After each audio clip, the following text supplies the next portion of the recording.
start-finish line again.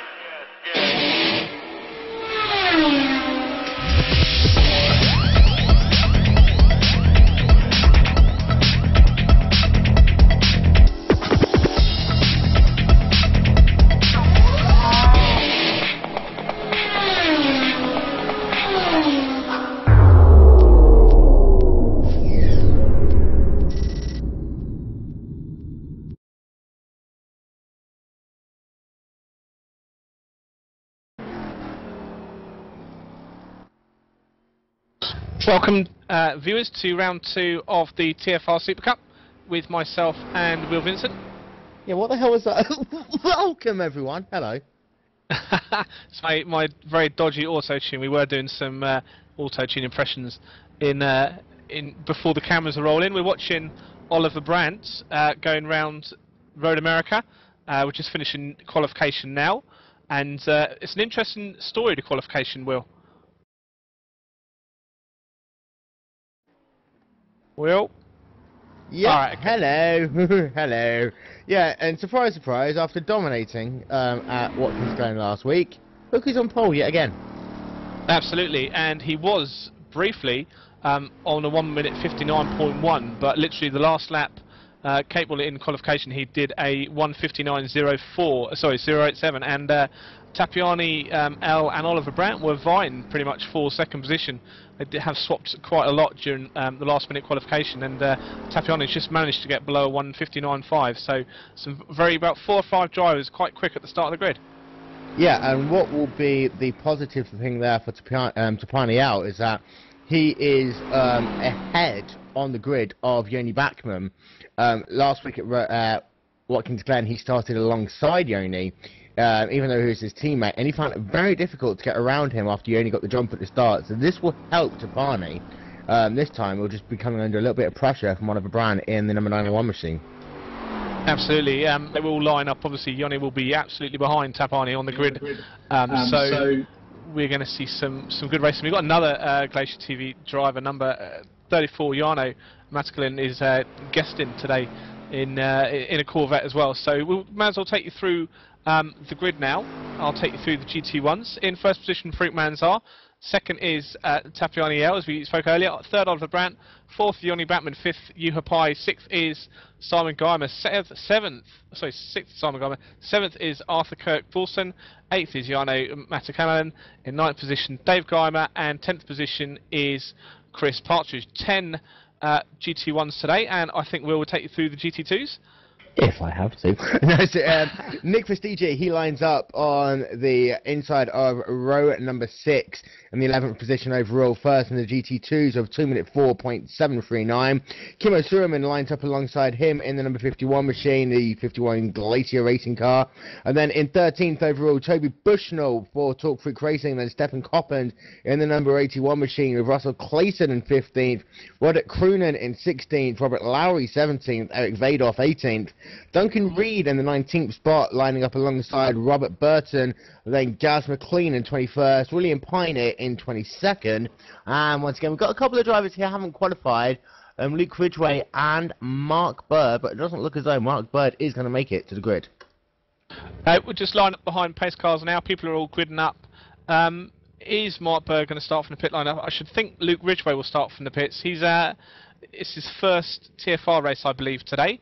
Round number 2, so he'll start hopefully from pit lane. We'll be doing a formation lap around Road America.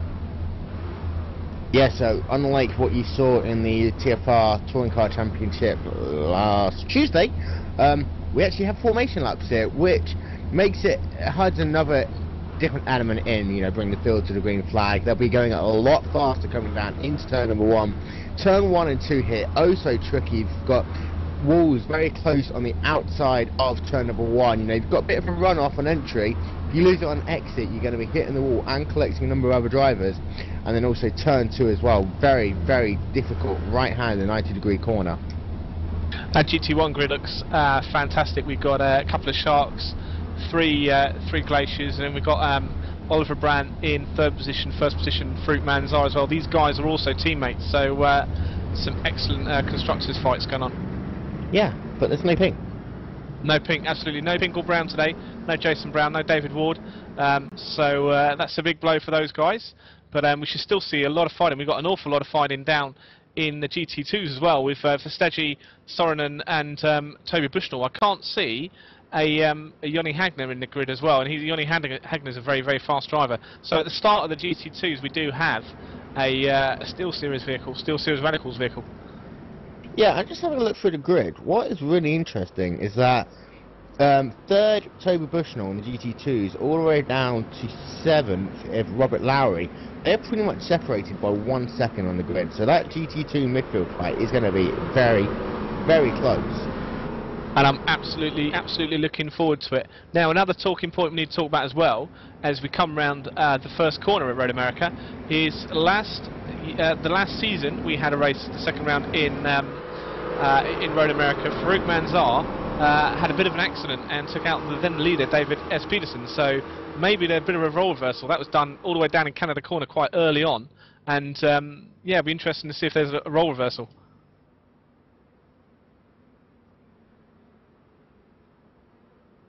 As we're now rolling down through Moran Sweet, which you can tell by that Saramento bridge that they will go under, and now they're down in corner number 5.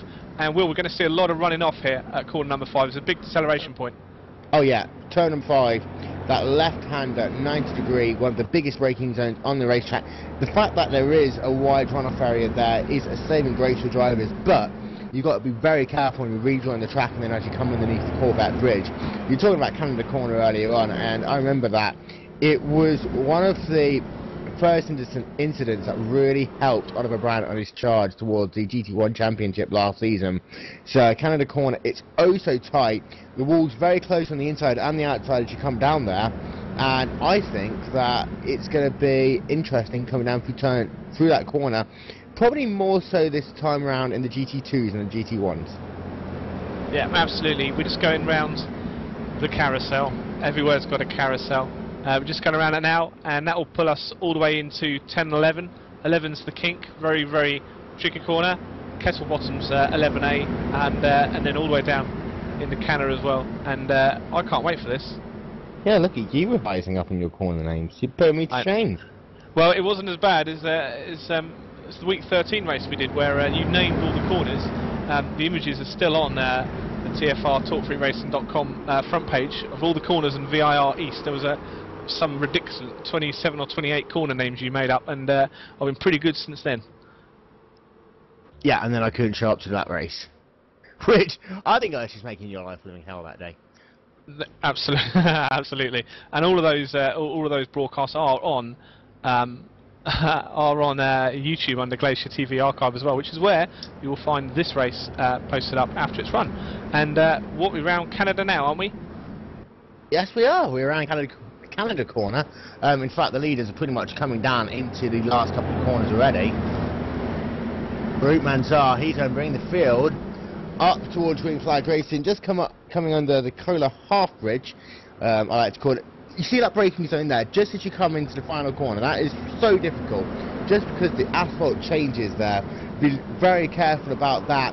The pace car, he's going to make that turn down pit lane, up the hill. We'll talk about pit lane there. And Farouk Manzar, he's bringing the field up to Green Flag Racing. It's round 2 of the Talk Freak Racing Summer Super Cup is green.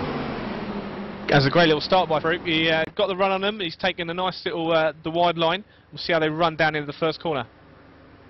Yeah, so they're coming down into the first corner now. It looks as though a couple of these drivers got through okay so far. I'm just looking at the front of the GT2s as well. Verstegi and all that, they all seem to get through in one piece, so we've had no first corner disasters like we did on Tuesday. I tell you what, Kim Asuma had a very good run on the outside layer to turn number 1. Lost out into turn 2 there, fell back about a car length behind Verstegi, and that allowed Toby Bushnell to try and put a bit of pressure on them as they come under the bridge now down into turn number 5. He had Toby Bushnell at the inside of him as well, so that's why he had to lose all that time at turn 2, because he had to keep his eyes on the mirror, looking all the way to the front as well. And Johan Pai had a little bit of a look at Jonny Batman, but had to drop off a little bit. But currently the top 5 are unchanged. Yeah, as you see now, the polar bear of Jarno Matikayan, he's putting a bit of pressure on the shark of Dave Guymo. Matikayan lost that position on the first lap of the race. He goes wide a little bit there as they came out that right hand kink down now towards Carousel. Mascane's lost himself a couple of positions early on. Dave Guymer's managed to get the position up there. And it looks as though for the meanwhile, as we're looking on board now at the number 91 machine of Oliver Brown, that top 5, they've sorted themselves out, but in GT2, DG is still coming under pressure from Tillman, but Bristol has started to drop back. Okay, and we're just about to go on board with Oliver Brown, I believe, as they come into Canada corner, and he's right up behind Tapiani L as well, that wasn't Canada, sorry, well that was Canada, so he's just going up now, so he's running very, very quick at the start.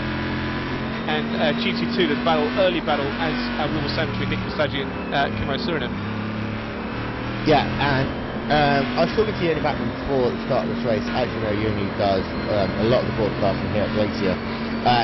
And he was saying in the event that Pane and Oliver could keep ahead of him on the start of this race, they would disappear off into the distance. And as you look at it now, we're only on lap number 2, and the gap between Oliver Brandt and Yoni Backman is already 1 second. Top 3 drivers are separated by pretty much 1.1 seconds on the racetrack, but Yoni Backman is falling back in that 4th position. The Red Cortara, Chris Partridge, has had a bit of drama. He's 15th overall now. He's in between the GT2s. I don't know what that was. I think he may have just come off the circuit a little bit. There's no damage on him. We're following him on TV now. Just you can see all those GT2s in front and behind. And he'll be wanting to do a early recovery drive now. Yeah, that's not the first time we've seen Chris Partridge do that in that number 19 Radicals car. And it seems as though the Radicals seem to have bad luck in this, not only in this, but in the Touring Car Championship as well. They've had some pretty bad luck for the last couple of weeks. Absolutely, absolutely. It's the first time we've seen Chris Partridge in the Summer Cup at the moment. He's stepped up to the GT1s as well, so good to see how his season develops, along with Simon Guymer and Dave Guymer as well. Both Team Shark drivers are now driving GT1s from the GT2s they did last season, sorry. Yes, so to run through your top 5 momentarily, Farouk Manzar is still your race leader with Tapani L in 2nd position. Oliver Brandt, he's still sat in the 3rd spot. Yoni Backman looks as though he closed a little bit at that time as they come through the kink down towards Canada corner in the 4th spot, and you're probably running out your top 5. Russell Clayson, however, he has had a moment in the number 22 machine, having a look back to see what happened to him, but getting it, big moment there for Russell Clayson as he came in to believe that was turn number 8, just losing it sideways, and he got T-boned by the look of it. Are we sure that was Rob Laurie, not Russell Clayson? Russell Clayson is currently still racing at the moment. No, Russell Clayson initially was the first one to get himself sideways into turn number 8, then Robert Laurie in the number 64 machine had nowhere to go, literally just ran right into the back of him, and then that caused a secondary incident with Eric Vadoff in the number 94 machine, who also got entangled. So the mystery is resolved then. Eric Vadoff running quite far back in the GT2 field, and he was extremely fast last season in the GT2, so not a lot of form at the moment from Eric. Yeah, but drivers, they have their moment. I remember last season we kept on talking about drivers have a particular type of tracks, and the first 2 tracks of this Summer Super Cup, they are very fast, point and squirt type of tracks. You'd want to, harden the power, big braking zones, and I think that once we get to some of the other tracks on the schedule, Vadoff will pick up a bit more of his form. And speaking of Vadoff, he's just gained a position from William Piner as well, so he's starting his recovery drive by taking William, and then he'll be up behind the Golf racing coloured car of Gaz McLean. If anyone can, who's actually just shown himself to Russell Clayson again. So if we can get our cameras on the Golf racing car, because it's a absolutely belting looking GT out there. Beautiful car. Absolutely, and then it's behind a car that's got a paint job of the Robertson's racing GT, Ford GT as well, actually, which I had the pleasure of watching drive very slowly around Le Mans last year. Just to let everyone know, at some point, Rob will actually call drivers by their names, not the pretty colours of their cars, we promise. No, absolutely, I do like a good paint job, me. First 5 positions still the same. Tapiani L is 0.4 seconds behind Farouk Manzar, and Oliver Brandt's I think he's gained a little bit in the last lap as they come over the line for start at lap number 4. Robert Laurie has also retired as well. Yeah, the gap between Tapani L and Farouk Manzar, just having a look at it as they come across the line. Fruit Manzar last time took half a second of his lead there. So Fruit Manzar really putting the pressure on, as we saw him do at Watkins Glen. Trying to get away early, trying to break that draw from Tapani out in that number 3 Glacier Racing car.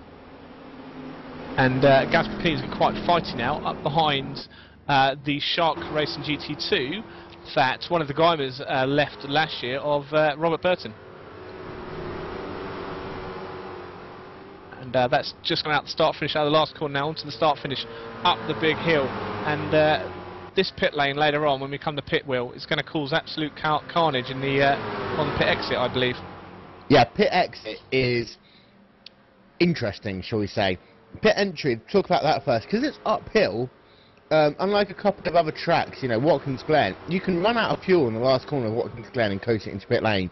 You cannot do that at Road America. And I think last season we did actually see someone run out of fuel trying to get off the hill. So we just seen Gaz McLean take the inside of Robert Burton. That was under braking as well, and all the Golf racing cars trying to take a trying to take advantage of that, and we are almost 2-3 wide now. Yeah, 2 wide will be coming into turn number 5. Eric Vadoff, he's trying to smell the opportunity presented to him as he's trying the inside of Gaz McLean. Too long. Vadoff managed to get it done though, but maybe this could give him another opportunity to gain another position as they come underneath the Corvette bridge. He is now on the inside of Robert Burton, so for Eric Vadoff, that is 2 cars overtaken in 2 corners. And Russell Gleeson, who we saw go long at corner number 5, has recovered back onto the circuit unharmed, and William Pinar now is closing down on him. So oh, sorry, there's another car up there as well. Another car up, I believe that was Duncan Reed. He has gone off the racetrack. That was in, I believe, turn number 8. So, that has given another position there to Eric Vadoff. He is having a very, very lucky lap here. Absolutely. It's all kicking off at the back of GT2s as well, which we don't tend to show a lot of the GT2 battles on TFR SuperCup. As wide goes Oliver Brandt into, I believe that was Canada corner wheel. That was into Canada. No, sorry, that was into turn number 1. You could just see into turn number 1 just before we went under the famous Browson Stranton Bridge. Okay, yeah. So yeah, no, he's back on safe now. Oliver Brandt very lucky there, managing to get it back on, missing the wall by a foot as he came underneath the Briggs and Stratton sign. One of the most famous signs, in my opinion, in all of motorsports, as he's currently running through turn number 5 now. But what that has done, that has given Yoni Backman the 3rd position, and we saw at Watkins Glen last week just how hard it is to get around a driver with the skill of Yoni Backman. Absolutely, absolutely. So we'll see. I don't think Yoni's got the pace of Tapiani L at the moment. His last lap was a 2:01, and Tapiani's a 2:00.6. So maybe there's different fueling going on there. Yeah, and we'll find that one out over the course of this race. And I think it'll be really interesting to see whether or not Oliver Brandt can find his way past Yoni Backman in the next couple of laps or so to try and get himself back in the hunt, because we have seen how good Oliver Brandt is on the long runs, but if he can't get past Yoni Backman, he's going to struggle to try and get himself a top 2 finish. And Vadoff has got past Robert Burton and is stretching away now, and he's going to be wanting to catch up with Roderick Curran, another Radicals driver as well, and also Chris Partridge is still down in 15th position at the moment in his GT1. Yeah, just having a look to see Oliver Brandt. He's lost himself about a 1.5 seconds to Yoni Backman over the course of that last lap through his off-track incident in turn number 1. And there's a bit of a Geimer freeway going on apparently. Simon Geimer, Arthur Kirk Paulson and Dave Geimer, they're having a freeway battle. Arthur's got him on the inside on the pit straight. Nice clean pass. Can he outbrake him coming into turn number 1? Easy done there. Closes it, yeah, easy closure. Done. And so now we've got Geimer S and Geimer D, and Jarno is taking. Jarno's taking the place from Dave Geimer. So are we calling them penguins or polar bears today? Penguins. Okay, so the penguin overtakes the shark. Absolutely, the penguin. Jarno McKay, and he moves up into the 8th position with that pass on Dave Geimer. So it looks like Matt Kane is just holding back a little bit at the start of this race. Being a teammate to Yoni Backman and Tapani out. You know, he's got the car probably underneath him, and let's not take anything away from him. He is a very good driver. I just don't think, I talked to him earlier, he hasn't had the practice time with some of these other drivers here. And we saw him last Sunday in the Team Afterburn Mencap race at Brands Indy, and he hadn't had a lot of experience in that, but he drove a very strong race. Oh yeah, and it's what always staggers me with some of these drivers. People like Jarno, Yoni, and we talked about Nico Brandt so much last season, David Ward, I see a couple of the other names as well. They can somehow jump between cars almost effortlessly, and it's not just like a case from one hard top to another. Some of these guys are going to open wheel, to stock cars, to sprint cars. It's astounding at times. Absolutely. One of the best drivers we've seen for that is Nico Brandt, who's not here today, but he's a very, very strong multidiscipline driver. Yeah, and I tell you what, I'm having a look at the battle for the GT2 lead at the moment, and Kimmo Suman is closing down Nick Vestigi just a little bit by the look of it. Yep, Kimmo's not the riskiest of drivers. He doesn't like to put too much pressure on the guy in front or be too aggressive, so he'll be literally lining himself up under the exhaust pipe of the car in front of him. However, Simon Geimer and Jarno are looking very, very fighty now. Yeah, it looks like Suman is getting himself closer to Vestigi. I'm just having a look at their lap times as they come across the line. We have done about 15 minutes, give or take a couple here at Road America. So this is normally where you see Kimmo really starting to show himself once the tyres start wearing down. Kimmo Suman's last lap was 2 minutes 6.2. Nick Vestigi 2 minutes 6.22, so 2/100ths in it. In the Morian Sweep, we're watching Geimer and Jarno side by side as Jarno takes 6th or 7th position off Simon Geimer. Very, very clean move, just done him under braking. So, sorry, was that 5th or 6th or 7th? You said all three there. That was 7th, so sorry, that's 7th position.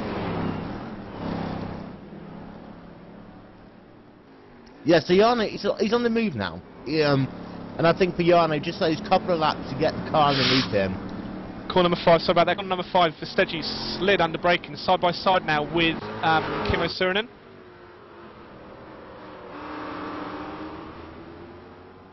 And Kimmo got him, but he's got to be very careful not to close the door too much there. And let's not forget, that same corner where Kimmo overtook Vestigi was the same corner last season. He had an incident with Toby Bushnell, which cost him the race win, and meant he had to wait another race to get his perfect 8 wins out of 8 races. And we're going to see if there's a replay. Oh, okay, no, there's no replay of that, but it simply was, he lost under braking, slid very wide in corner number 5, but didn't run off circuit. He literally just saved it at the last minute, and that just allowed Nico just to dip in inside. Yeah, and I think Kimmo learned a lot from his incident last year, because beautiful on the brakes there underneath the Corvette bridge into turn number 6. And it is such a tricky corner, just because it falls away from a little bit once you actually hit the braking zone. But good driving by both those drivers, but it does promote Kimmo Suman into your GT2 lead. Okay, so the change that has finished well. Another little fight as well is Duncan Reed is trying to recover from his slowdown earlier, and he's now trying to fight Robert Burton in the Team Shark vehicle. And aside from that, there's a 3rd and a 4th position. I think Oliver Brandt is trying to recover his drive as well, and just trying to catch up Jonny Batman in 3rd position. There was currently last lap with Oliver Brandt was 2 minute point 8.53, and Jonny's was a 2:01.211. So Oliver's really trying to put the pressure down now. Yeah, and we've seen this is what Oliver is great at, pushing pressure on drivers one at a time. You know, he's been able to get over adversity, making a small mistake. In some ways, it's almost gone better for him, because it meant that he can just put himself into a position where he's taking drivers one at a time when the field gets spread out. And that is what he's so good at, like picking off his competition one by one. And I think that Oliver's still got a good shot in this race. As you see there, I believe that is your DT2 car of Kimmo Suman coming under attack at the same corner as did the previous lap with Nick Vestigi in number 48 Radical Machine.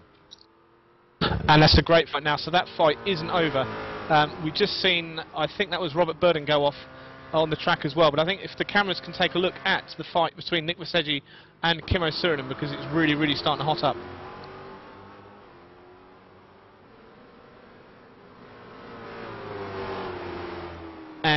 the leader of the race, Farouk Manzar, just crossed over the line. He's done a 2-minute 00.79, and Tapiani in second position has done 2:00.204 as well. So it's closing up at the start as well, which is nice. So we can see two fighters on the circuit. Kimo and Nick, the leader of GT2s and the leader of GT1s, are starting to get a little bit racy, and we're about, what, 13 or so minutes in? Yeah, and I think this is going to be a great battle between Tapiani and Farouk Manzar. Farouk has had it all of his own way the last couple of weeks, dominating at Road Atlanta, dominating at Watkins Glen. He hasn't really been under too much pressure in the Alpine Stars number 58 machine. It's going to be very interesting to see how he acts that number 3 car, Tapiani behind him for a couple of rounds. Drama will. Oliver Brandt's blown his engine from 4th position. Having a look back to it, it's just a downshift mistake. Yeah, I think just running down into corner number 1, I think it was simple. Yeah. So you hit the 3rd cone marker, down too many gears, bam. And we'll see if we can get him in the commentary booth. So you're defending GT1 champion. That is going to be horrible for him. Yeah, absolutely. He was very much looking to be a part-time driver this season. However, that's going to be a blow if you're part-time or full-time. Oh yeah, definitely. And didn't he have some incidents at Watkins Glen as well? My mind's gone completely numb from last week. No, but pretty much all I can remember about last week was that amazing last lap, which was some of the best racing I think I've ever in the iRacing service. It was absolutely fantastic. But what this does do is it promotes GFI up into the 4th position, Arthur Kirk-Paulson up into the 5th spot. So if we're going to reset this for you momentarily, Farouk Manzar, he is still your race leader. Tapiani L is currently sat in the 2nd position, about 3/4 of a second behind Farouk Manzar, with Jamie Batman in 3rd, and GFI now up into the 4th position, and Arthur Kirk-Paulson into 5th. And then GT2's Kimo Sherman is still a race leader of Nick Prestige, about 7/10 of a second behind. Toby Bushnell in 3rd. He is faded to at least 10 seconds now behind these race leaders, with Stephen Coppins in 4th and Roderick Croonin rounding out the off-fight. Okay, and we can see now that we've been joined by Oliver Brandt as well. Yeah, hi Oliver. Hello. We'll put this nicely. What happened in turn number 1? I just set my fastest lap of the race, and I got so excited that I decided to take a double downshift and blow my engine in a huge shitstorm. And you had lost position after doing an off-track incident earlier on. It looked like you were charging Yannick Batman really hard to try and regain that 3rd position. Had the engine issue not have happened, what do you think your chances were in the race? Yeah, as you said, I made some mistakes in the beginning. I had a little trouble getting into a groove, really, but I had the pace today to keep up with Farouk and Tapiani up front. And I dropped down behind Yoni, and I just sort of calmed down as I got out of all the fighting, and I just started putting in some really good laps, and then something stupid like a blown engine. I don't know. Depending on how traffic pit stops will pan out, I think I could have caught up to the back of the 2 leaders again by the end of the race.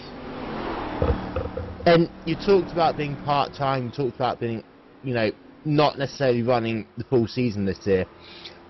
Little incidents like that, does it help swing your mind one way or the other, or is it going to try and force you back out next week to go back and dominate?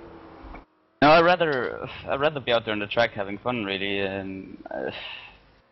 This week I have plenty of time to practice. I had to pace as well, so I can't really blame it on anything other than just my lacking skill. I don't know about next week. It's work coming in again, but I'll be out there for whatever racing I can get. So for well, bad luck, and we hopefully will see you next week. But again, bad luck on that. After, as you just said, setting your fastest lap of the race. Yeah.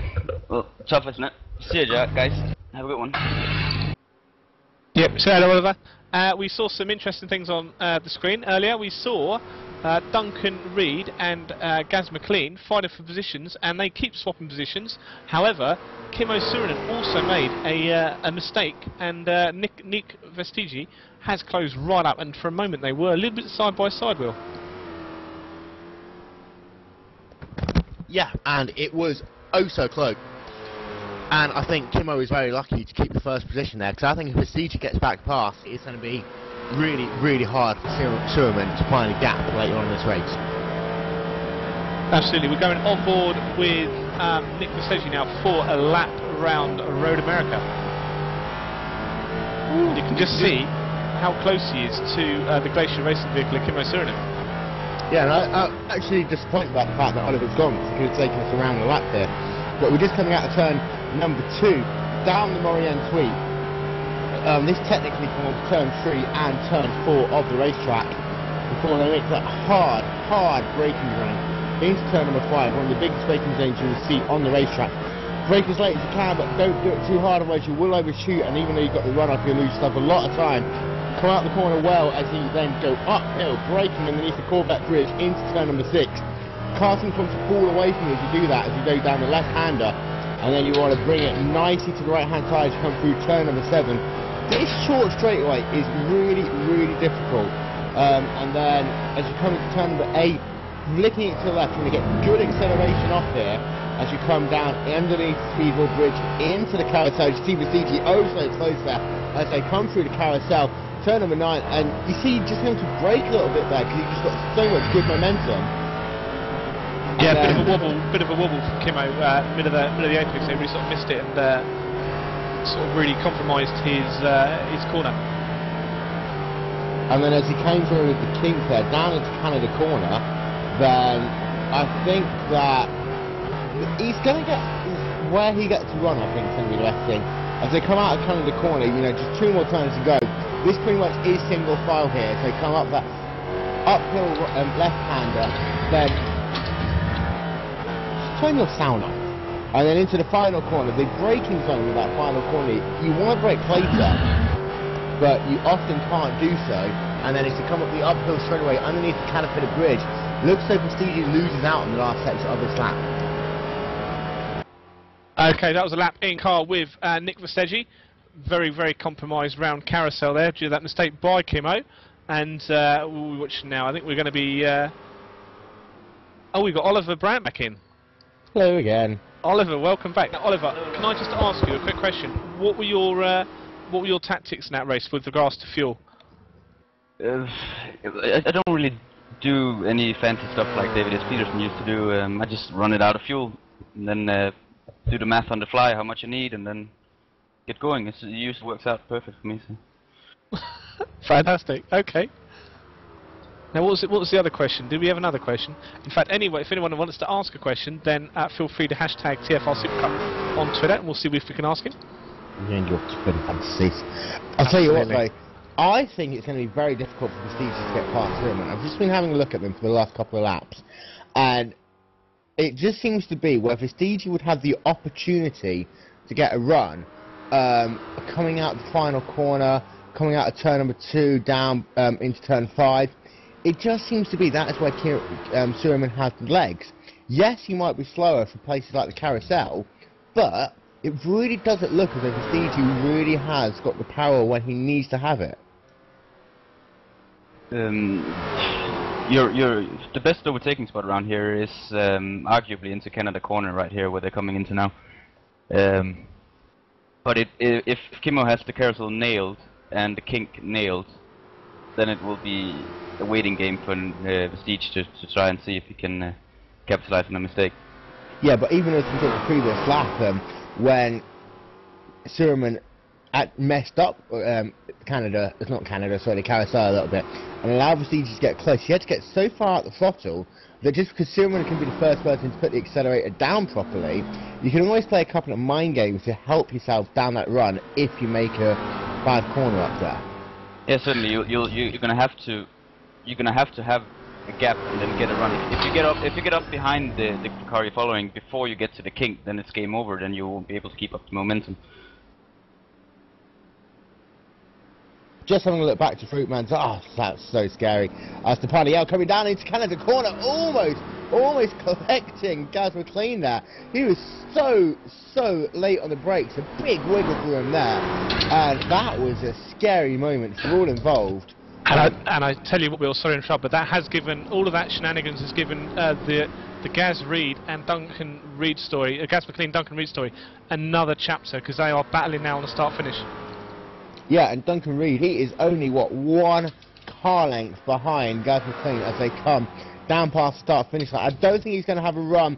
He's looking down to the inside. He's going to have to be very brave. He's going to want to try and outbrake him. He doesn't.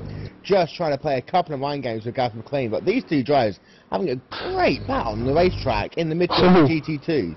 Talking about another big battle. Every time we look away from the Kimmo-Nick Vestegi battle, they have a battle. They are literally side by side. They've been side by side for the last 2-3 corners now. And these guys, as they come around the carousel, as again Nick Vestegi has to brake mid-apex, they are absolutely nose to tail. Yeah, and just as you saw there on the exit, Vestegi had to again brake quickly. And what that done is it gave Sherman the advantage all the way down this backstretch, through the kink, into Canada corner. And unless Vestegi does something absolutely amazing into Canada, Kimmo manages to bite yet another bullet. And I think Kimmo's got 9 lives at the minute, and that's what, about 2-3 of them taken? Yeah. And I think this is going to really be one of the greatest battles we've ever seen in the GT2 division. Let's not forget, by previous form, this isn't Kimmo's strongest track. And we saw him, you know, he wasn't dominating like we've seen him dominate last year at this track. So I think if there's going to be anywhere we're going to see a great battle for the lead, this could well be it. Because I think both these drivers are driving at the absolute rugged edge. And I really, really want to see a race later on in the season when we get the really strong, all the strong GT2 drivers together. We get Kimmo-Nick, we get Joey Hagner, Jon Mallieu around well, and obviously Eric Vadoff, all together vying for first, second, and third position. Mallieu, if you're watching, I think Rob Sutherland just tried to call you back to the racetrack. I'm not quite sure though. Absolutely, in your lucky liveried silver TFR machine. I found out why he did poorly last week, and he had a bit of damage early on that we didn't see. Oh, there we are. Yeah, another TV mystery solved. That is another Glacier TV mystery resolved. Meanwhile, Farouk Manzar, he's your race leader over Tapaniel. We talked about how Tapaniel got that gap down to less than 3/4 of a second. It is back up to 2.7 seconds now almost, between Farouk Manzar in the number 58 Alpine Stars machine and Tapaniel in the number 3 Glacier racing car. Yoni Backman, he has dropped back now to 11.2 seconds off the race lead. Rodrigo Pai in 4. Rodrigo Pai is about 23 seconds, give or take a couple of thousandths off the race lead. He and Arthur Kirk Paulson, he is at least 28 seconds now behind the race leader. The Gaz McLean Duncan Reed battle has pretty much come to an end because it looks like Gaz McLean's had an off track and he's dropped quite a few seconds now behind Duncan Reed. Boo! Oh, in fact, he's just gone very, very wide and hit the wall. That looks terminal. Yeah, pretty. It's obviously the car's a little bit more narrow now than it was. As that Golf Racing machine just flew off there. I think that was corner number 6. Yeah. He's definitely got some wing damage. He's definitely got. I'm just having a look to see if he's got too much side pod damage. The car is bad. Yeah, but it is really crabbing, and I don't mean to say side pod. You know what I mean. But that is really unfortunate for that number 30 Englishman of Gaz McLean there, because I think he'd done a great job up until that point, and that is disappointing for him. Yeah, I was really looking forward to seeing how Gaz developed through the season, because I don't believe he raced at all last season. Nope, newcomer. Absolutely. Okay, so looks like Vestigi's had a bit of a drama as well, because he's dropped right back from Kimmo. Yeah, I'm just having a look at the last moment, at the last corner. What happened was, Vestigi caught a little bit of grass on the way in, carried on managing to make the car turn, then got understeer mid-corner, off the final corner, didn't really get off track too far, but in the process, what he's done is he's lost himself almost 4 seconds in one corner. So, massive now, but I've got a funny feeling that he'll start to set some pretty quick times now, because he won't have to drive around Kimmo's lifting, especially on carousels. So let's see how long it takes him to close back up. Yeah, and apparently there's some very choice words that's being related from Vestigi to his spotter crew chief at the moment. Stuff that we wouldn't be able to broadcast, even if we were able to. The Radicals team speak to be pretty blue. Yeah. Having a look through your GT2 field, went through the GT1 just a moment ago. Kimmo Surman, he is now your race leader by about 4 seconds over Nick Vestigi. Toby Bushnell flying the TFR colours. He is currently sat in the 3rd position, with Stefan Coppens in the number 81 machine in 4th, and Roderick Croonan in the 5th spot. Eric Vadoff, he has recovered up into the 6th position with Duncan Reed in 7th. William Piner is currently sat in the 8th position, and Gaz McLean, he is down pit lane as we speak, trying to get some repairs to his race car as he actually overshoots his pit box by the look of it. That's going to promote Luke Ridgway eventually up into, Luke Ridgway's out of the race, so that'll promote Robert Burton eventually up into the 9th position, but he's currently showing 4 laps down from the race lead. With Gaz McLean, remember, he scored in 10th, Luke Ridgway in 11th, after placing in 12th. I foresee a long pit stop for Gaz McLean as he's in his box now. Yeah. And I didn't see Luke Ridgway retire. But it looks like he has retired. Yeah, I'm having a look at Chris Partridge. I'm actually feeling pretty bad for him right now. Last lap, 2 minutes 6.225 in that Radicals machine. He is 1 minute 42 behind the race lead in that Radicals number 19 car.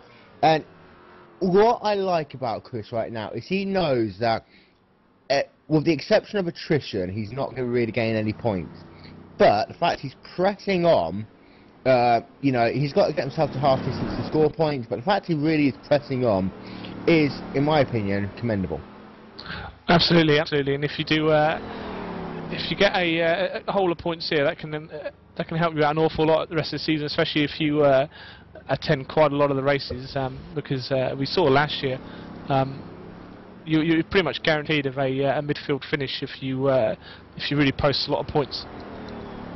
That ding dong between Farouk Manzar and Tapani. Last time by, Tapani was 0.8 of a second faster than Farouk Manzar in the battle for first position. Farouk's also stuck behind TFR machinist Stefan Coppens now, so they're coming around the carousel as well, and it's one of the hardest places to lapse the carousel. The crucial part is now, because it's not sure he will be able to pass him before the he gets past, he gets it done. But if Spani can cut under the Ford GT now, he will have a huge run. He'll be 20 miles an hour faster now than Farouk is. Getting very close in the racing zone, just wait and see. Yeah, so Farouk there, very lucky to get him what he did there. Coming down into kind of the corner, looking at him myself, and now I think that's Toby Bushnell who's got ahead of him. So I think luckily, just foreseeing the future, it looks like he should catch him going down into either turn 1. If he's lucky, he should get him up the hill. If not, he should be able to get him to braking zone for turn number 2. Yeah, easily. We're going to go on board now with the loudest car in the world, the Corvette, the GT1 Corvette. And we're on board with Tapaniel. Coming down into turn number 1, Tapaniel, who's closed right down. That gap is now less than 1 second yet again. He has got the lap traffic flow of Toby Bushnell in between himself and his prize, the target of Farouk Manzar. Very unlucky for catching. Wide for Toby. Oh, don't come back on. Yeah, Toby Bushnell ran wide there. He did the professional thing and just let it sort of happen. He didn't oversteer back onto the circuit. It's just well, that's certainly one way to get out of the way of the leaders, isn't it? Yep. If you go wide in that situation, just go wider. Very tough braking zone into this hairpin here they're coming into now. You're sort of braking from left to right of the track and then have to make a really tight left-hander around where there's very little grip and it's very bumpy on the exit and entry as well. Yeah, for me, turn 6 is a very underrated, difficult corner. As at some point, Rob will turn his headset down before I carry on with that and kill him. But turn 6 is such a difficult corner just because there's so little grip there. And I think also the carousel is underrated because, yeah, it might just be a simple 180-degree corner, but where you put the power down here really does depend somewhat your speed all the way down to kinking all the way down into Canada. Yeah, it's very crucial to the exit just right there. You'll lose back the time. So, planning out, it looks like gap now to the stabiliser between himself and Farouk Manzar. Farouk looks like he's fending off the challenge yet again from the number 3 Glacier Racing car as they bring it into kind of the corner.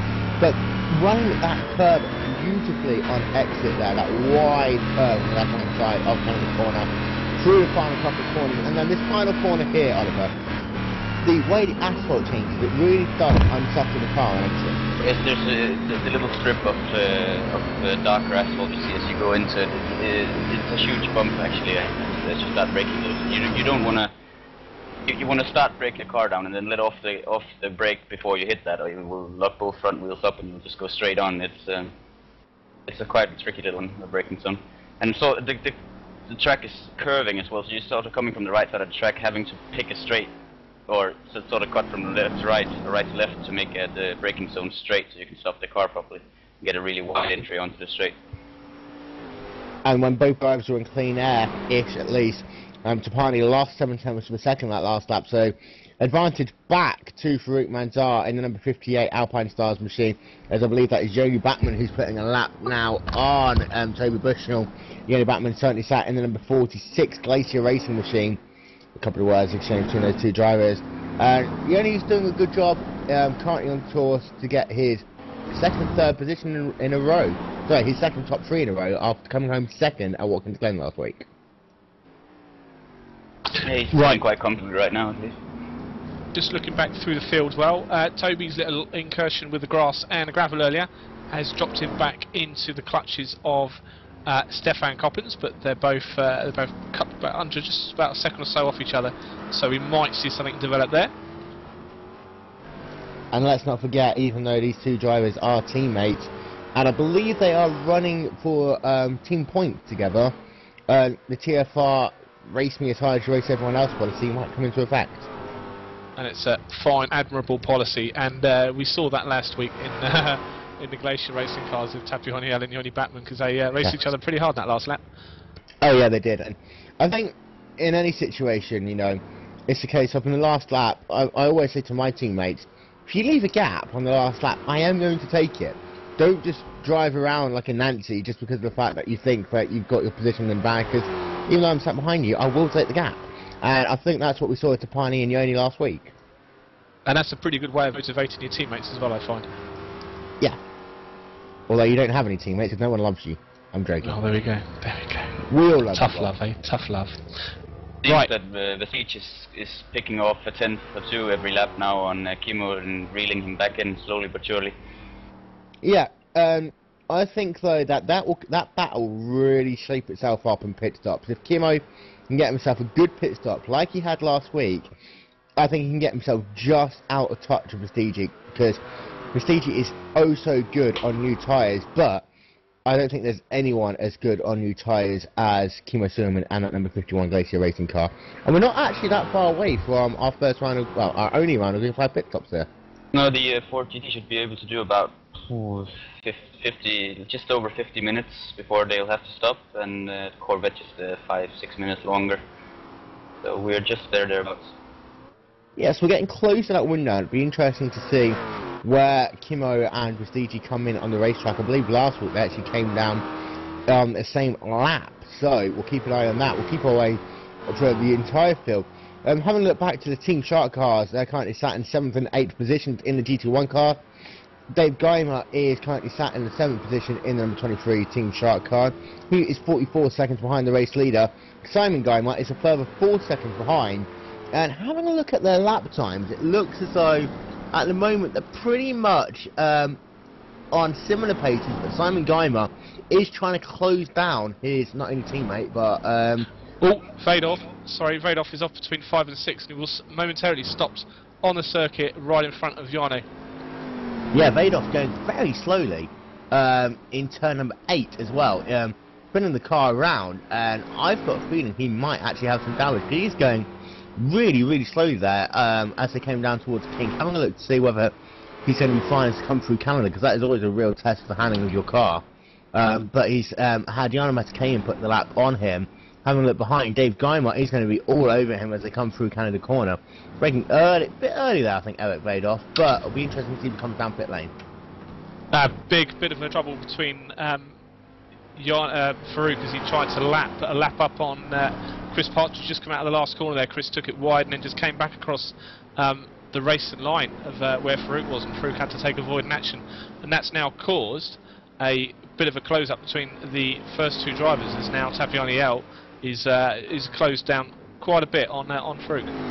Yeah, and you know, whilst you can bitch and moan about it, that is one of the things of endurance racing, and the fact that Road America is so big will prove to be a little bit of comfort for Farouk Manzar in that number 58 Alpine Stars machine, compared to when we go to a couple of the other racetracks on the TFR Summer Super Cup schedule.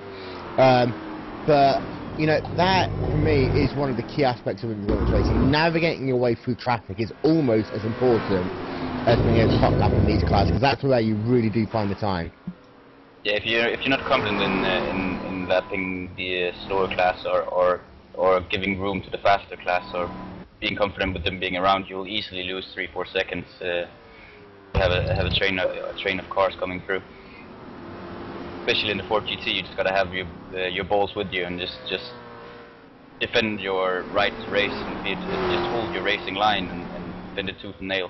Just don't give anything at the doors, because the other guys can smell it and they'll just go for any gap if you Eric Vadoff off again at turn number 8. That allows a guy like Dave, I believe, to get past. But Eric Vadoff, he's having a difficult day in that number 94 machine. I think he's got a little bit of damage to that car, because it's not handling the way it should be as he's coming out of the carousel down through the kink once again. But one of the saving graces, I've said, is the fact there are so many long straightaways here. And we have Duncan Reed coming out of the pits. That seems very strange to me. No, he did take an early pit stop, and we've got the leaders GT1 and GT2 guys together now. He should be good from here. So.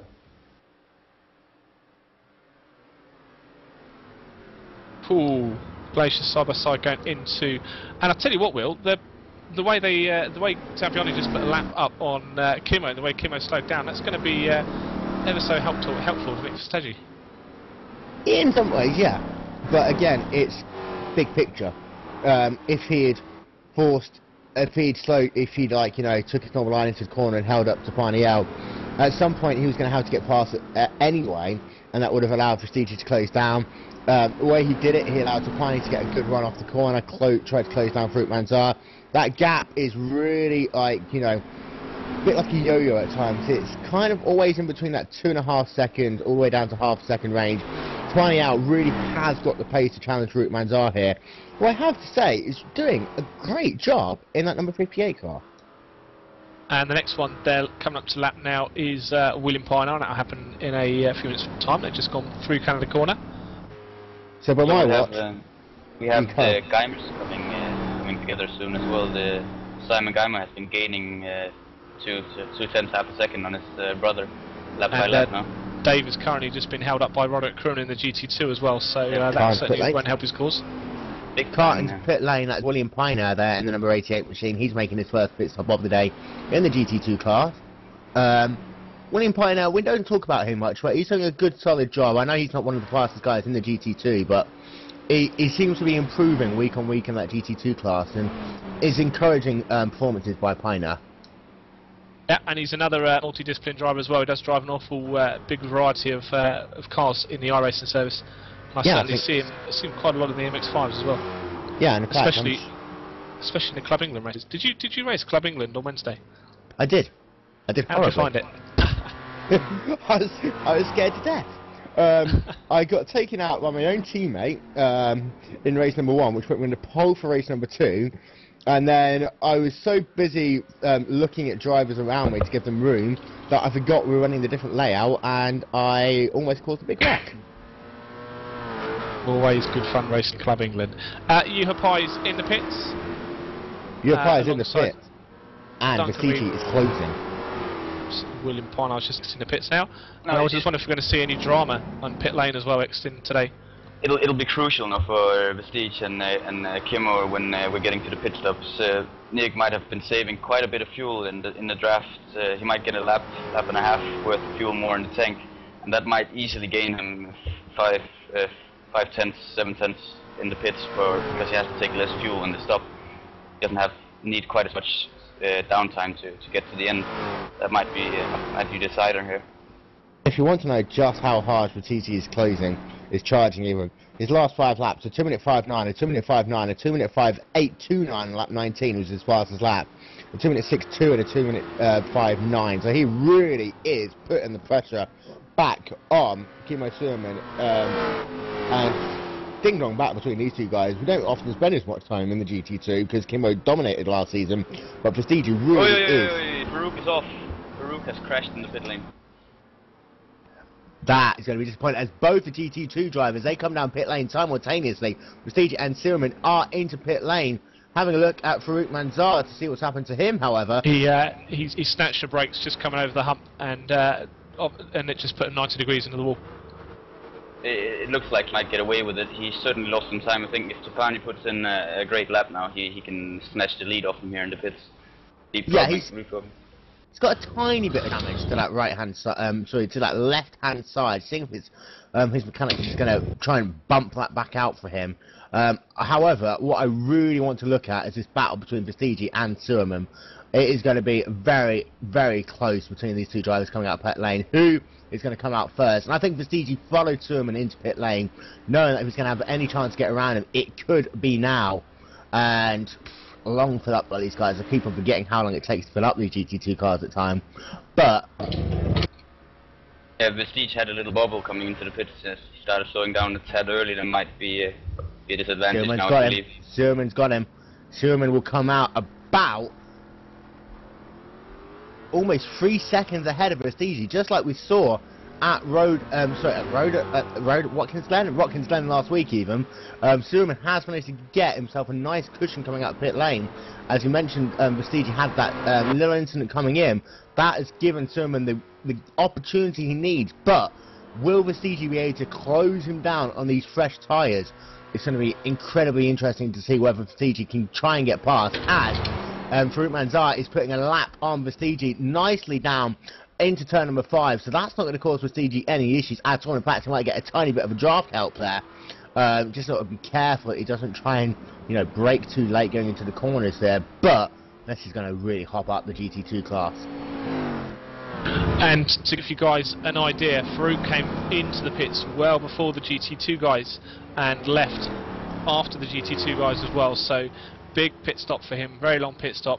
We also saw the TFR machines of Toby Bushnell and Stefan Coppins come into the pits at the same time as well, so it looks like the positions there stay the same, and Roderick Kruinen now is in between Toby and Stefan, so of course Roderick's still got a pit stop to do, but we should see those guys start to close up as well. So yeah, for me, Spaniel should get himself into the race lead once this pit sequence sorts itself out. What will be interesting to see, will Yoni Backman be able to get around Farouk Manzar in pit lane? He really needs to put that power down in that number 46 Glacier racing car to make up any form of advantage. As you see there, Farouk Manzar just being able to get around Kimmo Suleiman. He is charging in that number 58 Alpine Machines car. He knows this is his only opportunity to try and secure second place, to split those Glacier racing cars. But Prestige looks as though he's kind of back into that 2-second margin, and he's got it all to do yet again. So what we expect to see then is, we know that the pit stop took 15 seconds longer than it would normally do, or we should imagine it would normally do for Farouk, but there's also taken into account the amount of time he lost coming in the pits, doing the spin, and then touching the wall as well. So yeah, absolutely, we're going to see if Yoni Backman really does take the position from him, because that's really the fight for that podium is the best fight I think currently on the racetrack, apart from the GT2 lead. Yeah, Yoni's really charging. He's just at a 2 minute dead, at 2 minutes and point 4, 2 minutes point 4, and it's really fast time around here. Yeah, Roderick Kruinen, he is currently sat down in pit lane. Arthur Kirk Paulson has also made his pit stop. Drivers who haven't made their pit stop in the GT1 class are Tafani L, Yoni Backman, Yana Metakayan. Dave Geimer hasn't made his pit stop. I believe his brother Simon Geimer has. Stefani has made his pit stop. He just had a blistering lap time. He's nearly under the 2 minute mark on the previous lap, so he's really been pushing now. Yoni Backman takes lead of the race. Woohoo! Until he decides to pit. And keep an eye on Farouk now as he's coming around. Farouk's coming around the carousel.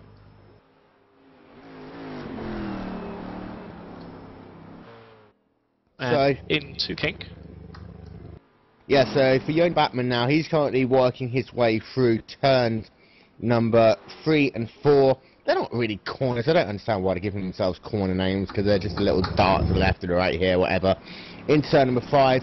And for Yoni Bachmann, last time by, he did a 2 minute point 998. So Yoni Bachmann really has picked up the pace himself. He has set some of his fastest laps recently as well. In fact, his fastest lap came on lap 24 at 2 minute point 435. So both the Glacier Racing drivers are really pushing it now. They smell a 1-2 for Glacier Racing, and if they can get it all together, they could be able to take first and seconds away from Farouk Manzar. Okay, so Farouk has just gone over start-finish straight now, and as we see Jarno and Dave Geimer in the pits. It'll be a full 25-30 seconds he's behind. Yeah, so now we need to see how Yoni Batman handles this. He's just coming around the kink now. Will he pit this time round? And I'll tell you what, guys, this is another talking point. This is how teamwork and having teams in the TFR SuperCup can really be a help, because Tapani would have seen what happened to Farouk in the pits, and he would have just said, Yoni, if you're going to put the lap times in now, put the lap times in now, because you could probably jump Farouk. Yeah, if Yoni doesn't do anything stupid now, he's got this one in the bag. He's in the pits. What I'm interested in is Jarno Metakayan. I think he's lost the position to Dave Geimer in pit lane, which is going to help Dave Geimer from the Team Sharks. And that potentially could ruin the opportunity of a Glacier Racing 1-2-3 should Farouk Manzar have any further issues. But as Yoni Bachmann, let's see if he stays out yet again. He's in pit lane, sorry, he is into pit lane now. He's in the pit lane, and Farouk's just coming around the carousel now into the kink.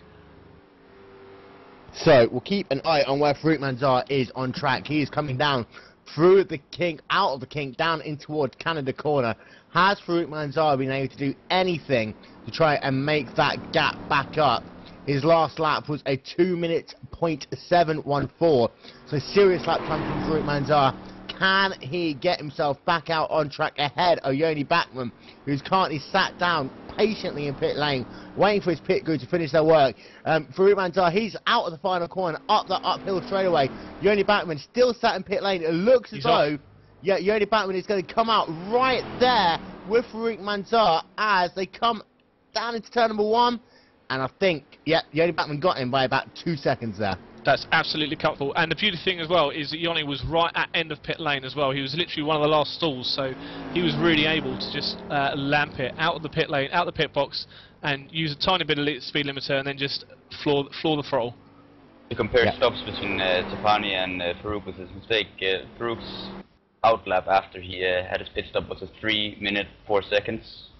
And Tapani did a 2 minute 46, so full 18 seconds difference on the pit stops. And coming into pits, Yoni Bachmann was about 12 seconds behind Farouk Manzar. So he's really been able to, use that to his advantage. What'll be interesting to see, can Farouk Manzar close up to the rear of Yoni Bachmann, who's now inherited that second position from the number 58 Alpine Styles machine. And by my watch, outside of a sequence of pit stops, this is the first time that Farouk Manzar hasn't led all season long. Yeah, he certainly has been very dominant this season, first 2 races. So this will be a real test for Farouk Manzar. The first time that really has to be the chaser rather than the guy who is being hunted down himself. So to reset your field momentarily, Tapani L, he is your race leader in the number 3 Glacier Racing machine from Yoni Bachmann. Farouk Manzar is in 3rd. Arthur Kirk Paulson is currently in 4th, with you apply and re-inheriting that 5th position. Dave Geimer is in 6th. Jarno Metakayan lost out in that sequence of pit stops. It lost about 6 seconds there to Dave Geimer, which gave Geimer back that 6th position, with Simon Geimer currently sat in the 8th position and Chris Partridge in 9th in the GT1s. And before we move to the GT2s, I think with Simon Geimer tracking down his brother early on in this race, we could have another interesting freeway between Dave Geimer, Jarno Metakayan and Simon Geimer later on. And we can see that Farouk's little shunt in the pit lane hasn't slowed him down at all. He's still going under 2:01 every lap, so he's certainly still charging. We've got Jarno, and Jarno's trying to hunt down Dave Geimer actually, so we could see a little bit of a battle come out here in a few laps' time. And I think we've had a splinter somewhere. Robert Burton, I think, has spun in his GT2. Disappointing there for Burton. I raced actually quite a bit in the IndyCar, and not only is he a great guy as Burton, but he's a very competent racer as well. So he's having a tough day in that 05 machine, but I'm sure Burton, as one of these other drivers as well, who he seems to enjoy the battles, the long endurance battles. We don't often talk about him. But he's always patiently sat there, just trying to make up passes when he can, and disappointing there for the 05 machine. Looks like Nick Vestigi was 0.5 seconds a second faster than Kimmo in his 27th lap, or 26th lap. So yeah, really, Vestigi is trying to get himself back into contention with Kimmo Suman, but what we saw earlier, let's not forget, is Vestigi could get to that point where he's a second behind Suman, but from then on in, he couldn't really gain any momentum.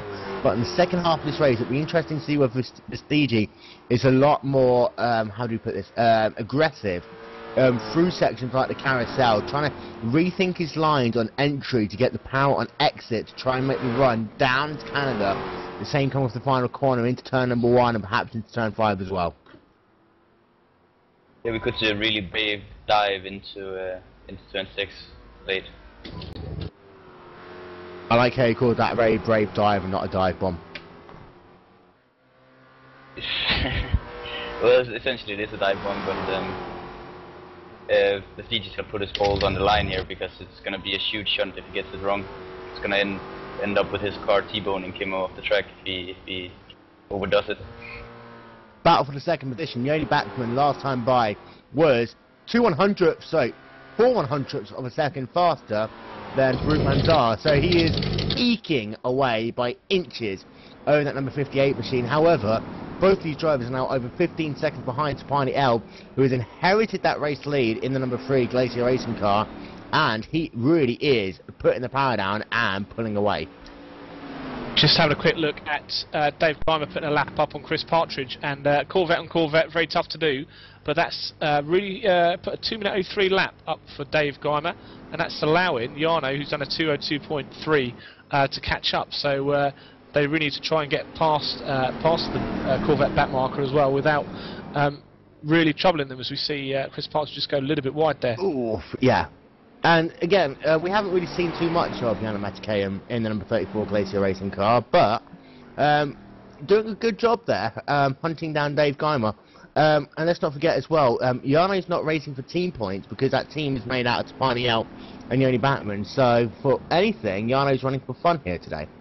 Yeah, very much a guest today. He literally found out that there was room halfway through qualification, or like 5-10 minutes into qualification, and joined in from there. So not a lot of practice, which is why we've seen him start down quite low and take up positions. Yeah, it looks as though Simon Geimer has faded for the moment. He's fallen now back 10 seconds behind his brother, 8 seconds behind Jarno. So it looks as though the 75 Team Shark charge has faded for the time being. What could be interesting, we haven't talked about these two drivers that much. Arthur Kirk-Paulson, his last lap at 2:02.1. Zhu Pai at 2:01.2. So Zhu Pai is catching Arthur Kirk-Paulson by about a second a lap at the moment in the battle for the 4th position. So this GT1 field really is getting back together. And in the GT2 class, Vestigi is getting closer and closer to Kimmo Suman. And that only bodes well for you viewers and anyone else watching or speaking to this race. Farouk and Yoni Batman are pulling pretty much identical times, as Tapani L just tried to put a lap up on someone, I believe, and it went a little bit wrong, and it's just Eric Vadoff, I think he's just tried to put a lap up on. The joys of multi-class racing, Will. The joys of multi-class racing, and this really is what makes not only endurance racing so interesting, but this series as well, because I think what the respect that has to be earned between these drivers, racing the same drivers week in, week out. You know, you annoy someone one week, it's only going to come back to haunt you a couple of weeks later when you really do need to make that pass and you need to have, you know, a little bit of give and take. So you see it here, a couple of drivers just getting out of the way, and these drivers will remember that if it's ever the other way around, and I think that there's been some very good clean racing here today. Yeah, and that's the joy of league racing. You race against the same people week in, week out, and you kind of get to know each other, and it really adds extra spice to racing. So just seeing, I think we're seeing Nick and Kimmo just come through the carousel now. They're getting closer and closer, and behind them is Arthur Kirk-Paulson as well, who currently is in 4th position. Yeah, and Arthur Kirk-Paulson, he is trying his best to kind of bridge that gap to Zhou as he picked up the pace a little bit there and managed to gain a little bit of gap back over Zhou in that number 11 machine. However, I'm taking over your Twitter moment for a bit. What I want to know is, to everyone on Twitter, Kimmo or Nick? Simple as that. Who do you think is going to come on top in the GT2 classes? That definitely has been a race-long battle, and I think it's going to carry on for the rest of this race. Rob, what's the Twitter details? We're on hashtag TFR SuperCup or at Glacier TV. Eric Espelend, actually, who I thought may have been racing today, he's really enjoying the GD battle, which I guess we all are. As you can see, Nick Vestegi just use Arthur Kirk Paulson's slipstream then on the start finish to give himself a little bit of a tow along. And then he's going to come down. Is he going to try and come down the inside? No, he doesn't. What this is going to do is kind of put himself in between these two drivers. Be interesting to see whether Nick tries and uses slipstream to his advantage. Not quite close enough. As you see, Kirk Paulson moving down to the left-hand side there in that number 7 machine, getting himself around Kimmo Surman. That is going to be nice and easy for both these drivers. They didn't lose too much out there. Both got overtaken on the straightaway, so this battle can retain. And I have to say, Timo Liverman, he is saying that he wants Kimmo to win, but there's a couple of drivers that also won. I think it's Paul Librank who wants Nick Vestegi, saying that Kimmo's had enough wins already. So basically, all the Finnish people want Kimmo to win, and all the non-Finnish people want Nick to win. As we believe that William Pioneer's day has come to an end, unfortunately, in the number 88 machine. Disappointing there for William Pioneer in the number 88 car. He's had a good run here today. Yeah, no, sorry, that's contradicting myself. Yeah, good run today, and we will see him back out for Suzuka next week. Yeah, and Oliver, I'm bringing you back into this conversation. First 2 tracks we've had here in the TFR SuperCup, as you see, Zhou Pai, he's now trying to get himself around Vestegi and Surman. It looks like he's going to get Vestegi into the Canada corner. This might cost Vestegi quite a bit, because he won't be able to make the pass on Kimmo before we get to the straight, which would cost Kimmo anything. Yeah. Vestegi can't really catch a break in traffic here. He's really unlucky. Yeah, he is. And then they got Daib Geimer, who's only about 7 seconds behind these 2 drivers. So this could prove to be difficult for Vestegi. He's really got to pick his moment. But we've done 2 tracks which got very long straightaways. Almost pretty stop-start. Suzuka, a completely different type of racetrack. Do you expect a different caliber of drivers to be on top come Suzuka? Well, Suzuka really rewards those that can really put in the consistency. It's a very tricky track also for the lesser experienced guys to get to grips with. It's a whole different animal than Watkins Glen or Road America. It's just classic North American tracks, and just Suzuka is nothing like anywhere else in the world. It's a class of its own. Oh yeah, and Suzuka's got some breathtaking corners as well. It's always fun to see these drivers come down to turn 1. Steve catching a little bit of graph there on his charge back up to Kimmo Surman. And to bring it into perspective, Dave Geimer is now going to be the next driver to lap Vestegi and Surman. He looks like he's going to get to those drivers again, kind of up that hill, up towards turn number 1, or down the back straightaway into turn 5. So Vestegi's really got to try and find a moment here. So we've got ourselves about 25 minutes left to go of round 2 of the TFR Summer Super Cup, round number 2 at Road America. Will Vincent, and Rob Sutherland in the booth. We've got Oliver Brandt as our special guest today, and this is going to be interesting between these two GT2 drivers, as unfortunately the GT1 things have kind of spread themselves out a bit, but we have Jarno and Dave Geimer getting really close now, just up behind Vestige, and now the chance for Vestige is if any of these two guys is going to get past him on the straight and then put a move on the side of Kimmo into a turn. I think you put the curse under that, Oliver, because Jarno went very, very long in the Canada corner and he's actually beached it in the gravel and just now he missed the wall. Yeah, I think he avoided damage there.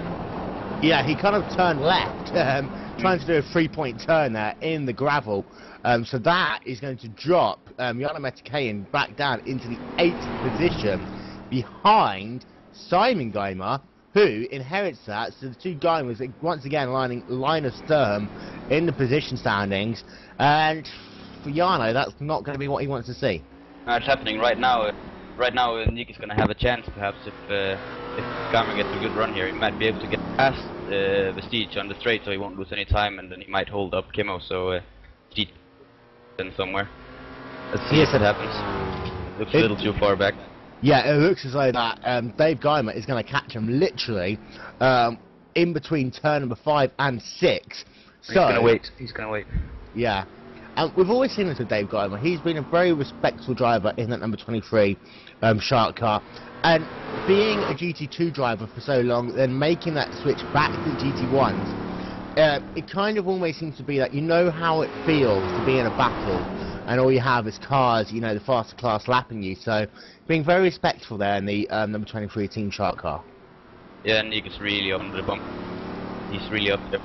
You'll see Kimmo's just fly old fox, so as long as Kimmo's running the normal racing line, he won't be phased at all by Nick putting his car in the mirrors and showing himself off. Yeah, here he comes. Oh, if he's gonna wait for the king as well. It's a very tricky place to go too wide. Also, because you run down into Canada, though. Dave Geimer centre stage here. How's he gonna negotiate these two guys? Simple, take them one at a time, and which it looks like what he's trying to do. But he didn't get the run into Canada, so Dave Geimer is going to actually have to wait behind these drivers for another couple of corners to try and get both of them on the front straightaway. This will now hurt Vestige, because if he doesn't get past if he doesn't get past Kimmo as well, this will actually help Kimmo just a little bit by putting himself in between these two drivers as they come up the hill. He's got himself now past Vestige. Doesn't look as though he's quite going to get past unless he does a nice dive down the inside of turn 1. He's getting himself lined up, looking down to the inside. Kimmo is going to be aware of this, now this is giving himself a racing line.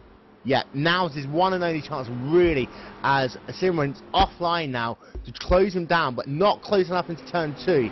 Will he be able to make that momentum work down the back straightaway, through the Morian sweep, into turn number 5? And second longest straight on the circuit now, so he's got to get a good exit from that. Jonathan Bootle just commenting on how Neek is actually driving a GT1 Ford at the moment, so we need to have a quick check of that car once it comes in for post-race inspections, but getting very close down the entry to turn 5. I think if he tries to make a dive down the inside, he might just be able to hold it off. And Kimmo, as I said earlier on in this broadcast, let's not forget, turn number 6 was his nemesis last year, as himself and Bushnell got involved in that incident, which cost Kimmo the race win. We've got a bit of a development happening in GT1 as well. Fruit Manzar is just under a second away from Yoni Batman now, as they go start-finish for lap 35. Yeah, it looked as though Yoni Batman was very good at the start of this run, was in fact able to gap Fruit Manzar a little bit. But in the middle stage of this run, Manzar's managed to close himself back up, and I think he wants to try and spoil that Glacier 1-2 party. Because we know how much vodka and everything else will be involved in that. Fantastic.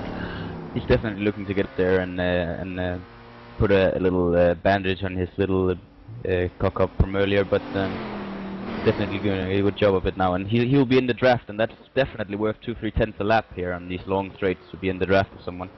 It's a real big advantage. And Oliver, fighting for the championship last year, you've had incidences where you had the race win itself kind of taken away from you. At what point will Farouk settle for the championship points or third and not try and make a too stupid a move on Yoni Bachmann, knowing the fact that he's got himself a championship lead already. He's pretty much going to come out of here with a championship lead, regardless.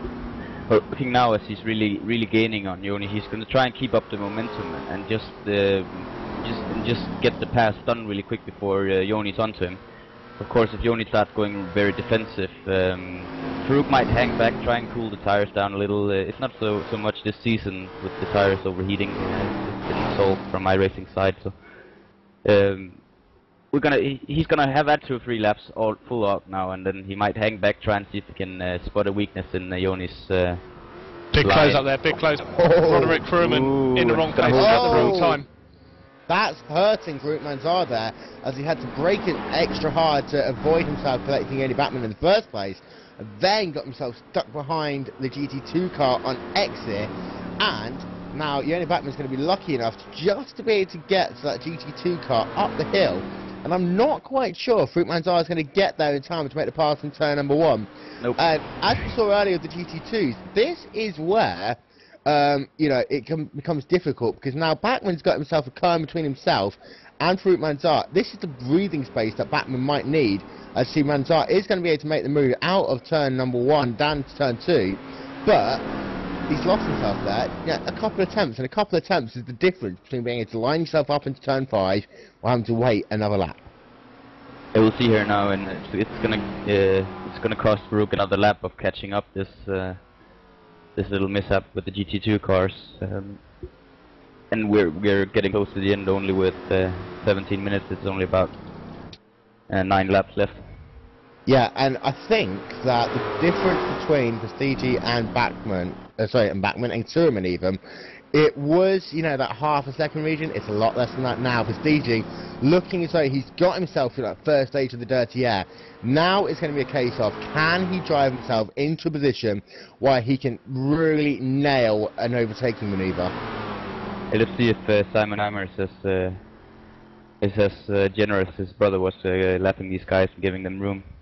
It looks as though for the moment he is. He's running a little bit close to Prestige coming out of turn number 1, looking down to the inside, but we saw how good these G2 drivers were on the brakes into turn number 2, and you saw there Geimer just hanging back for the moment. He wants to get a good run off though, if he's going to try and overtake these drivers down into turn number 5. And it looks as though he might actually be able to get past Prestige, but there you see Surman's running the defensive line. Where is Simon Geimer going to go now? He's having to drop back behind them. They might get dangerous now if he tries to mingle with this. Now we see Vestige needs to do a cutback, but if Simon Geimer parks his Corvette on the inside apex, he can't do it. There wasn't a lot of point. Was that forward thinking there by Kimmo Surman? It definitely was. He was just making sure that Vestige had to go to the outside, and then he was making sure that Simon Geimer would not disrupt his own racing line by lapping him on the inside, going into the corner there into turn 6. There's not a lot of room in there.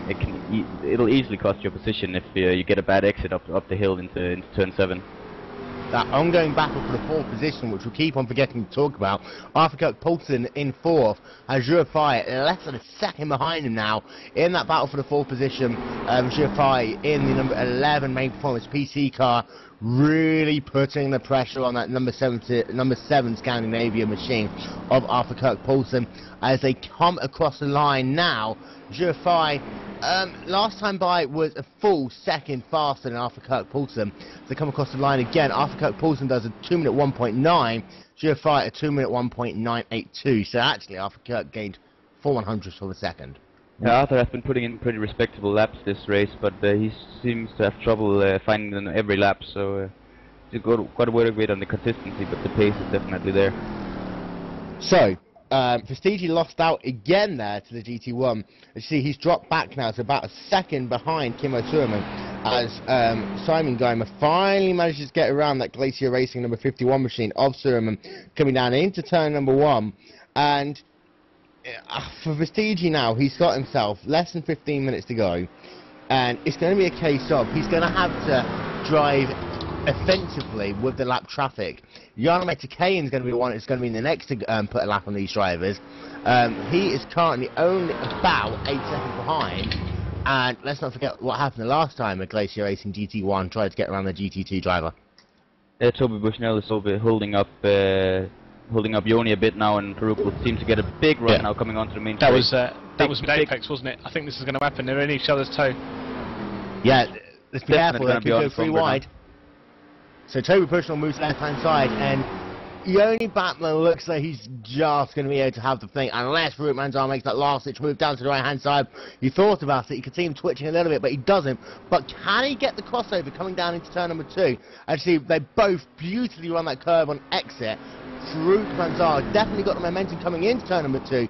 Lost it a little bit through the centre of the corner there. No. He got it. He took the different line into this to get a good run now. There's a few lines you can take through that turn 1-2 complex, and they're both pretty viable, but one will give you a little more top speed coming down here. You'll see him try and just poke his nose out now, maybe to unphase Yoni a bit. Will he try to cut over in turn 6? Looked like Yoni just ran a little wide to see apex on that corner there. Yeah, and he does feel the pressure. Yeah. Really strong here. Very important corner. It does seem that important, that right-hander there after turn 7, turn 8. It's nearly flat. You just sort of tap the brakes maybe, but you can easily lose or gain 2/10 there if you get it right or wrong. And then of course, Oliver, there's the exit to the carousel as well. Yes, here you see Farouk run wide now and try and get on the power early and just hug the inside curve. But the track sort of favors it. There's just sort of a groove that the car falls into, so it's not so tricky in this car, at least, to get the exit off the carousel right. You'll see them try and go really wide and then carry the speed through all the way through the kink. Big compression for Canada there. Yeah, and in the GT2 battle, just very quickly, Yana Matikayan, he is going to come into the picture in the next lap or so, because he is lapping 4 seconds faster than this duo currently fighting for the GT2 lead, and he's about 4 seconds behind on the racetrack.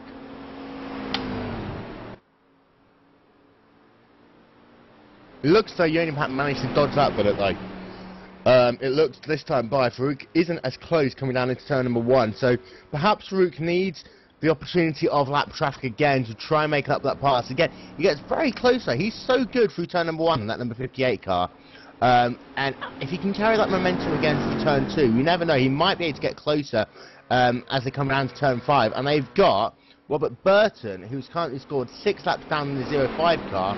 They're going to be lapping him in the next half a lap or so.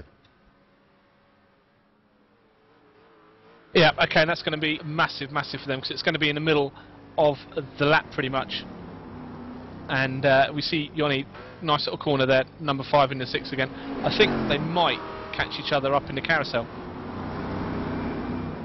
Yeah, meanwhile, quickly flicking over to the GT2 battle, Nick DJ is still putting that pressure on. They have got themselves a little bit of traffic, and William Piner, he's going to come into the picture in perhaps the next lap and a half. But at the same time, they've got Yana Metacane catching him from behind. So, at some point, we could have ourselves a 4-car sandwich for this battle for the lead, with Yana Metacane coming from behind, as these two drivers both trying to get around William Pinen. Sorry to interrupt, but Yoni's getting held up by a GT2 car here into the kink. This is really going to cost him if Farouk can get the run now, but it seems Farouk's going to get held up a little bit as well, to be honest. That was close. Oh, yeah, he's braking. Oh, that's not good for Farouk. No, he's not going to be very happy in that behind that wheel. No, it just shows a little bit of inexperience from Robert there, starting to brake on the racing line, but he didn't mean no harm to anyone, just doing what he thought right. We got rumours that there was a little bit of contact there from our director, who happens to have the volume jammed all the way up to number 11, I believe. Yeah, it could very well be a little front to rear contact there. The good news is that both Prestige and Surman could get past William Pioneer before Yana Mascane came up there. So that is going to help these two just a little bit. Prestige wasn't able to make any form of impression on Surman as they worked through the lap traffic of William Pioneer, who has now scored 5 laps down on number 88 machine.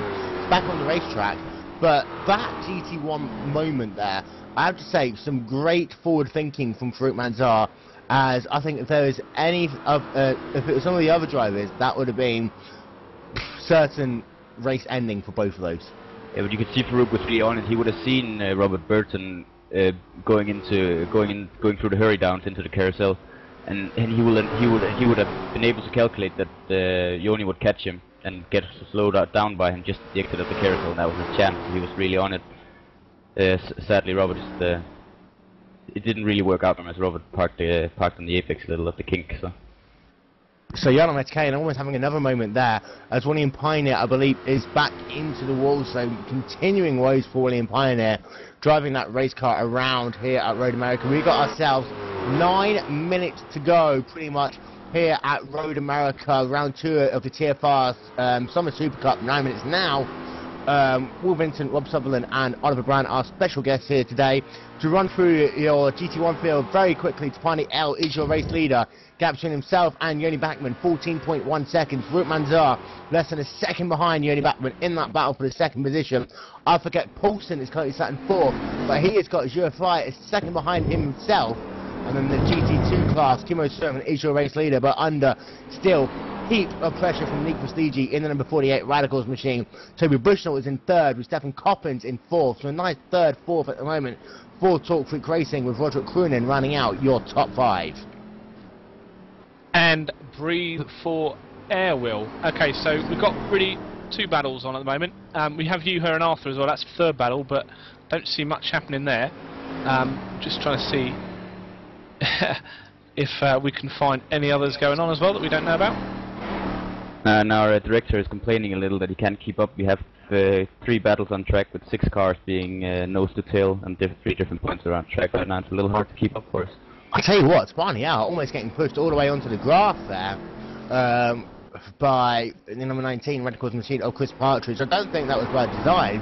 I think Spani Al didn't realise how much gap he had between them, trying to run all the way to the right hand side, and literally got 2 wheels on the grass for a couple of seconds, able to save it. But Spani Al pretty much in cruise control now. Massive chunk under braking there from Farouk and into Yoni, but just, I think he may have missed his braking spot, Farouk, because it's just lost a tiny little bit coming through 5 and 6. Yeah, they come through 7. This is where Yoni actually has a little bit of steam. He seems to like turn 7, turn 8. He's able to at least maintain the gap there. And as we talked about all race long, coming into the carousel, if you're the first driver, you can pretty much dictate your pace through there. And you can see Yoni taking a lot of curb into turn 9 as he comes down. There's actually a big hole in the curb, so to say. It's a big bump in there, and it can really unsettle the car. But he seems to get the line right every time. He meets the consistent. And just take the 10th or 2 by taking the corner really tight there. Nick Staggy and Jarno through, I think it was Canada, very, very close. And Jarno's just managed to finally get past Nick Staggy. They almost touched. And if commentator for Sundays, Doyle Johnson was here, he'll be starting his conspiracy theories right about now. But, ladies and gentlemen, it is once again time for your Glacier Racing photo opportunity. Jarno Metakainen is now putting a lap on Kimmo Sermon in the battle for... Kimmo Sermon's obviously in the GT2s, Jarno Metakainen is in the GT1s, but it looks like Prestige lost out a little bit there. And he's now only got himself about, what, 3 laps if he's going to try and make the pass on Kimmo Sermon. But Jarno Metakainen able to enable Nick Prestige to close right back up to Kimmo Sermon there, as Jarno Metakainen with his slightly damaged race car really holding up his teammate there. Well, what he does for his teammate in one hand, he gives it back in the other hand. So Jarno Metakainen there, he could prove a deciding factor yet again in this race. And he was only about 4 seconds faster than these 2 drivers. So that was one of the reasons why it took him so long to get past these 2. And I'm not sure whether Sermon knew how much damage Jarno had to his race car, but coming to turn 5, it's very close between those 2 drivers. Let's see if Stitch can get a run here. He's got a really good exit out of the carousel. See if he can carry it through the kink. Well, Jarno's pretty much just given us a really good fight to watch to the end of the race now. Definitely, Nick is right there. It might be a do or die dive bomb into here anytime soon now if Nick really wants it. So yeah, these 2 drivers are now separated by less than half a second on the racetrack. We have got ourselves less than 5 minutes to go here at Road America, and I tell you what, we might have a case of Farouk and Yoni catching these 2 leading GT2 cars just right around the end. That might get wouldn't really that be- icy. Wouldn't that be an absolute massive case of deja vu? They're coming, picking up through the second to last turn now to get the GT1s here with the GT2 leaders being into turn 1 now. It's going to be close. Eric Pinar and Eric Zadoff, even one in Pinar, I was mixing people's names up there. They are both sat down pit lane. Having a look at Tapani L, he is actually only about 7 seconds behind these two drivers in the GT2 class, and he's lapping about 6 seconds faster. So there could still be the opportunity of Peter Watkins Glen with drivers from the GT1 and GT2 coming together at the very end of the race. Nick Prestige is still putting that pressure on Kimmo Surman. He probably knows he's only got himself about 3 or 4 opportunities to really make that move. So in the seat of the number 48 Radicals machine, he is going to be putting on that pressure as much as he possibly can. See Farouk going for a dive now on Yoni. He's on the inside into turn 6 here. He's pushing Yoni off there. And he goes wide. Tank. Bit of a tank slapper on the grass. There we are. Farouk, he went for it. He made his do or die dive. Couldn't quite hold it together. I think he would have had it if he could get the power down there. He really seemed to have Yoni running wide there. Yeah, I think the crucial moment there was when Farouk tried to put the power on. He was on that rumble strip, and whilst it's great to run over those strips, it just looked as though his right-hand side tyres were on the kind of asphalt on the right. His left-hand side tyres were on the rumble strip, and as he put the power down, just lost the balance of his car a little bit. It was a great driver to keep it back on the racetrack, but that is pretty much game over for that battle for the second position. And we've seen it on television now. Yes, so you can see Farouk going for the inside here, and just here as Farouk comes out, there's the rumble strip here. You see, it's exactly the same kind of material as you see at the exit of Canada Corner, but it's nowhere near as smooth there and into turn 6. Very bumpy, very easy to lose the rear, and you'll see Farouk, he just smelled blood and he wanted that position really bad, so he snatched a little more throttle than his rear tires could handle at this stage. So for Stevie, he's only got himself a couple more opportunities if he wants to take that position away from Kimmo Sherman in the battle for the GT2 championship. Sorry, in the GT2 race even, not the championship. However, you never know. Tapani L is sure race leader in the GT1s. Yoni Batman is pretty much now secured in that second position. Britt Manzar, after his incident, he's faded to 5 seconds behind, but still clear of Arthur Kirk Poulsen in 4th and Drew Fry in 5th. We have some drama, very, very sorry to interrupt, but coming out of corner number 7, I believe there was a spin from Arthur Kurt Poulsen, and Unipai has just gone past him, but also, almost, Stefan Coppins hit him, almost. Almost, but very, very close to not causing contact between those two drivers. So, that's going to move Jurify up into your 4th position, and, you know, that's the thing with endurance racing. You can be on it for 1 hour, 25 minutes, and have a position in the bag, but one tiny little mistake late in the race and it's critical. Now you see Tapani coming here to lap Nick Prestige and Kim Suman, and he can really help his Glacier Racing teammates by making sure that they do not go another lap, or just going between, so that Nick Prestige won't get another lap while Kimmo can just cruise around for the last one. If he just manages to squeeze himself between, it's all over. Yeah, and if he can get himself ahead of Prestige, but behind Sherman, then that would be the most opportune scenario. Let's not say obviously he's going to hold anyone up here, but Tapani out, he's going to probably overtake them as they come past the start-finish line. So this is going to be even more interesting here. Tapani L, he is going to literally get a run off the corner, and there he is, Tapani L, trying to put himself now to the right-hand side of Prestige, and now he's going to cut back in, or he's going to stay on that right-hand side lane. Wow, that will really, really mess things up for Nick. No, he just made it. We're about 22 seconds on the good side here for our battle. They're gonna have another lap. This is the last lap, but had this been had the pace overall from Tapani been 20 seconds slower, that might have been a race decider right there. We got lucky. Yeah, and he puts a lap also on Kimmo Surman. So both these GT2 drivers now scored 2 laps down. So last lap here, can Vestige do something on this last lap? Tell you what, Surman, he's got himself a nice little draft there behind behind Tapani L.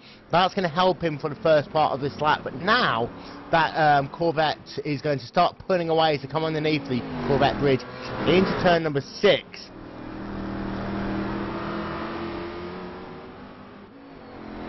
Chris Part.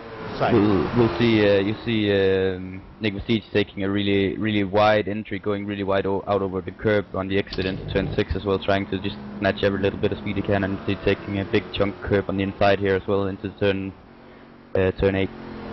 Yeah, so this will probably be the moment where Vestiges throws caution to win, isn't going to really do as much braking as he has done previously through the carousel.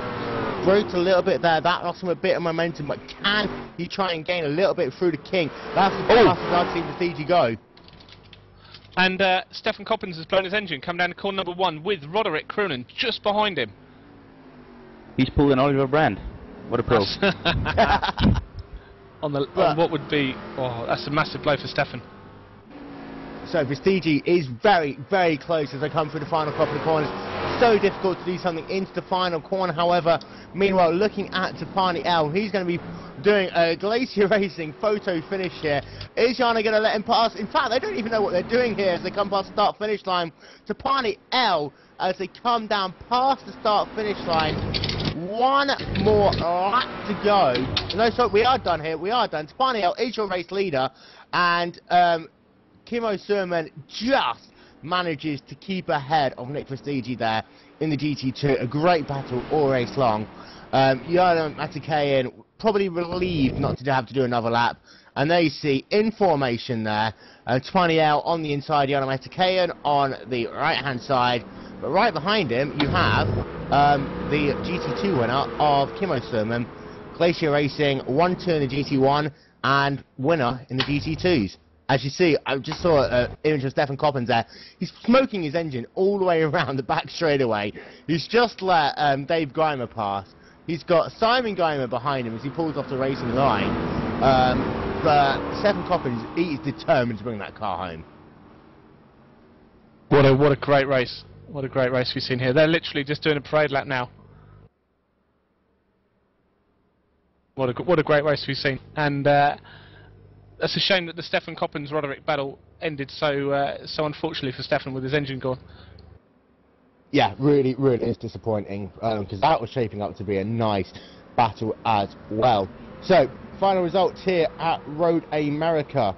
Tapani L, I'm actually going to call him his correct name for once.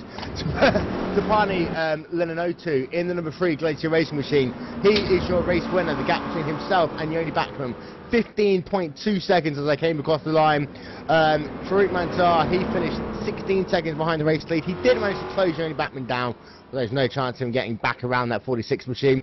Urupai comes home in the 4th position after Arthur Kirk Poulsen loses it with 5 minutes to go. That allowed Pai to get past. Dave Geimer in 6th. His brother Simon Geimer in 7th. Jarno Matikainen scored 1 lap down in 8th.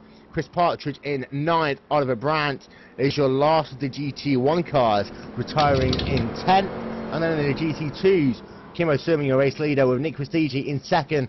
Toby Bushnell, a good performance him there in the TFR car in 3rd. Roderick Cronin in 4th. Stefan Coppens relegated to the 5th spot. Duncan Reed in 6th. Eric Verdoff 7th. Robert Burton in 8th. William Pioneer in 9th. Gaz McLean in 10th. Luke Ridgway, Ross Clayton and Robert Lowry.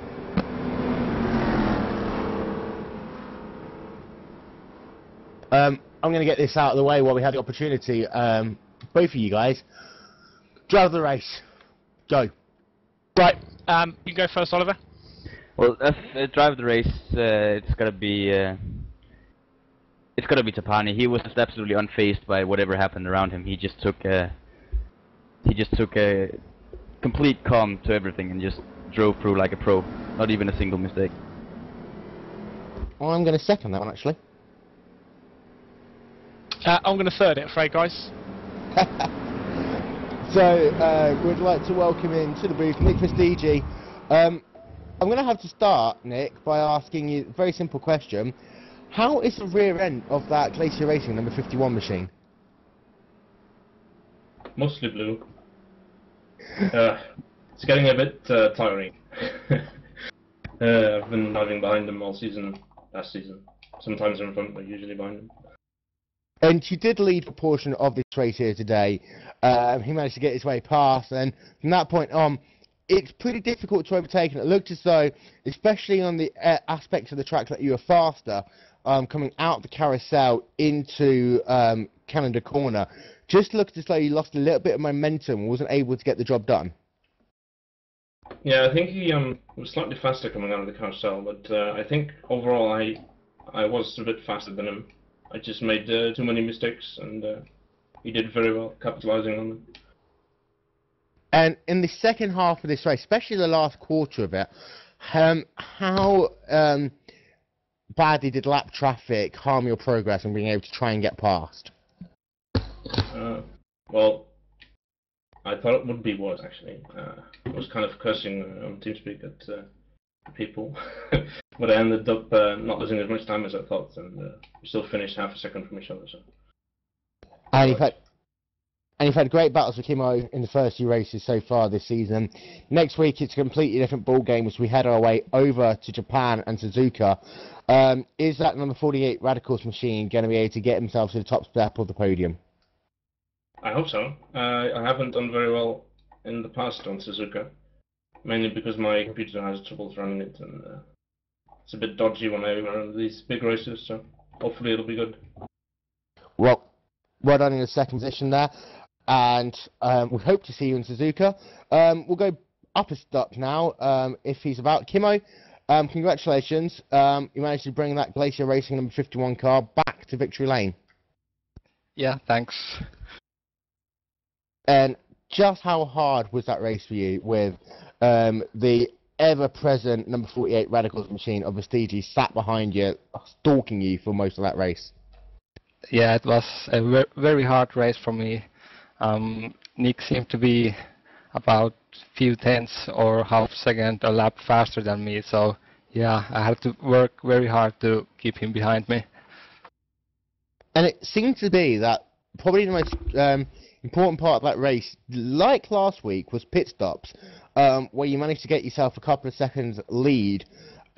Were you concerned going in that if you got out right next to you, he would have been able to use those fresher tyres to the advantage, or did you have it all under control?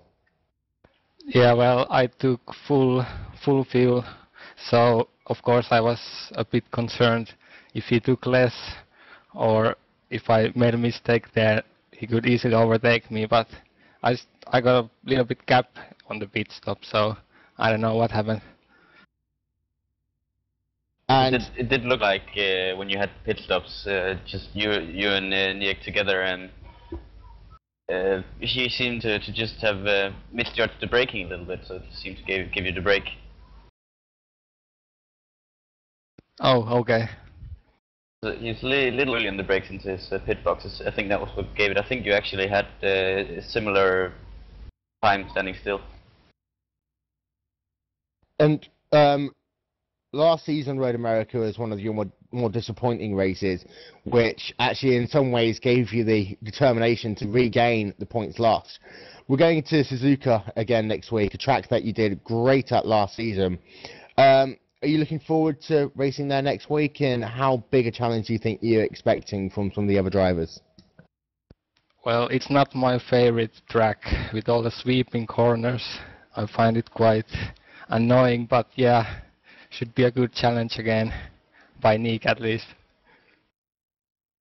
Congratulations on your race win. We will see you again at Suzuka next week. I'm going to go in reverse order.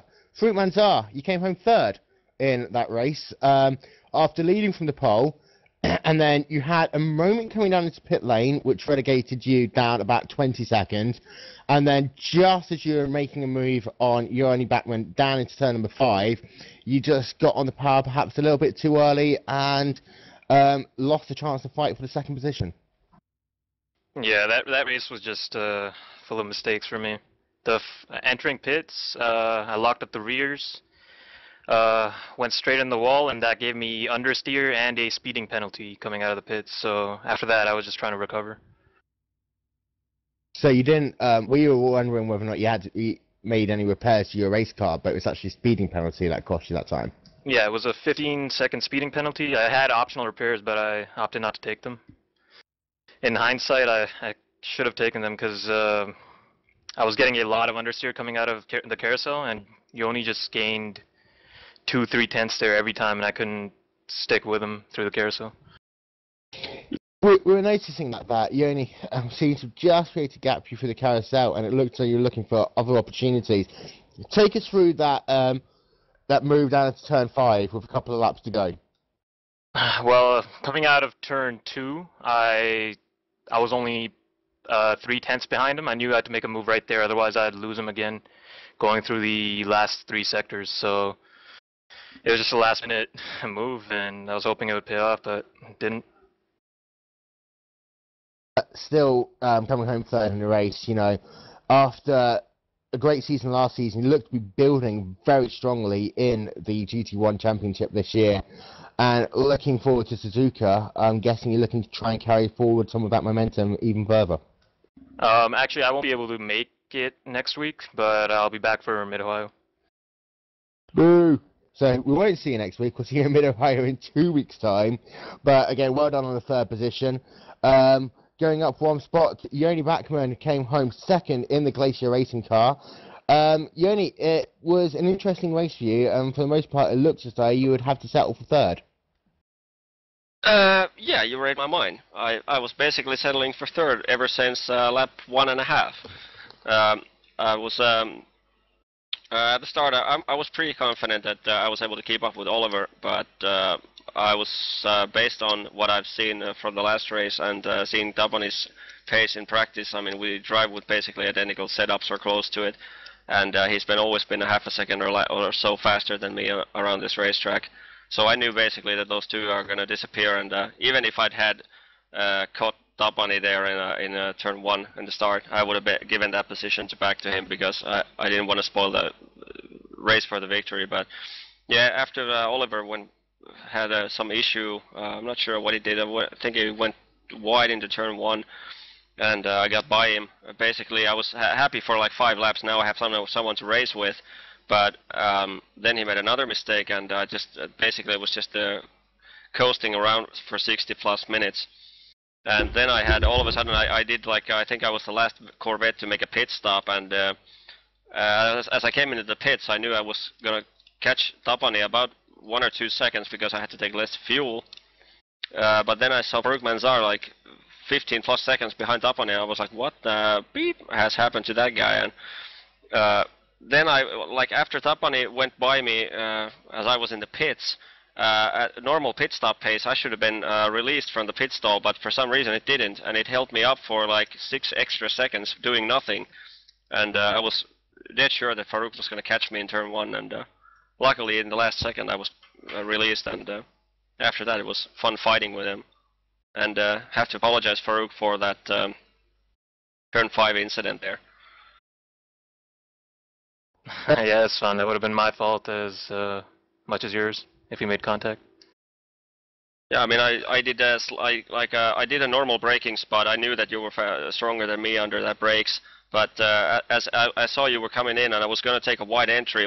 If you watch the replay, my rear end snapped twice, and I had to release the brakes just to get the car to settle to the turn. I went very wide, and I was sure that you were going to catch me in the next turn, but luckily for me, you went too hard on the throttle. Yeah. Just to clarify my mistakes where I was trying to chase down Yoni, it's because my club sport pedals are starting to die. So sometimes when I brake, the pedal gets stuck in where I push it to, so I can't release the brake. I have to actually physically put my foot behind the brake pedal and pull it out again to get going. That's why I kept the brakes locked all the way through turn 1. Club Sport, if you're listening, get Oliver some new pedals. Meanwhile, Yoni, Glacier 1-2 here, looking at the team championship, your team couldn't have asked for a better introduction into the TFR SuperCup. Yeah, I'm pretty happy for my teammates' performances. Personally, I'm pretty unsatisfied with my personal performances, but luckily in both races so far I've had a bit of luck to help me with my positions. But yeah, as a team effort, I'm more than satisfied to my team. Big thanks to those guys for being so fast and putting all the effort to set up the cars. And next week, Suzuka, good or bad for you?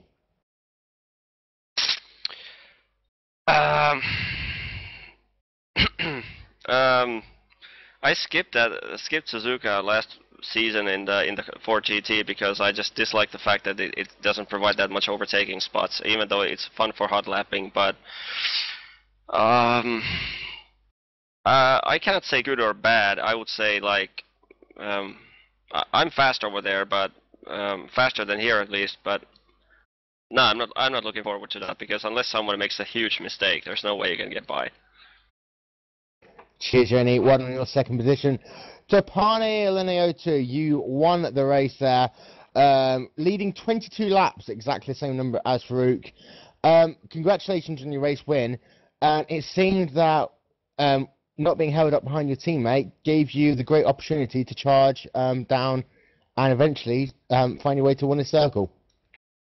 Yeah, sure. I knew that our race pace was really closely matched with Farouk. But I knew what he was probably going to take the qualifying pole. So basically, for the first stint, I just pushed as hard as I could to keep up with him, and it was 1.5 seconds most of the time, somewhere around there. So and it was so tight, I forgot to drink my coffee, and I had only the cold coffee left for my second stint. And at what point did you realise that something had happened to Farouk in pit lane and that you'd pretty much been given the lead? Well, he pitted a bit earlier, so I didn't really realise until I got out of pits that there was like 17 seconds between us. I made a perfect pit stop, nothing to not like Watkins Glen last week. So after that, it was just drinking cold coffee and coasting to victory. So the Glacier Racing team drink of choice, cold coffee here at Road America. But that final part of the race was pretty easy for you. Moving forward to next week at Suzuka, are you expecting a big challenge from some of these other GT1 drivers? Well, I don't know. I like Suzuka very much. I suppose I'm going to be as fast as anywhere else, but it's up to the others to keep up with me, I suppose. Well, congratulations on your race win. We will see you next week at Suzuka. Got a quick time to say hello, first of all, to Chris Partridge in the Radicals machine. Chris, once again, bit difficult race for you in that number 19 Radicals car.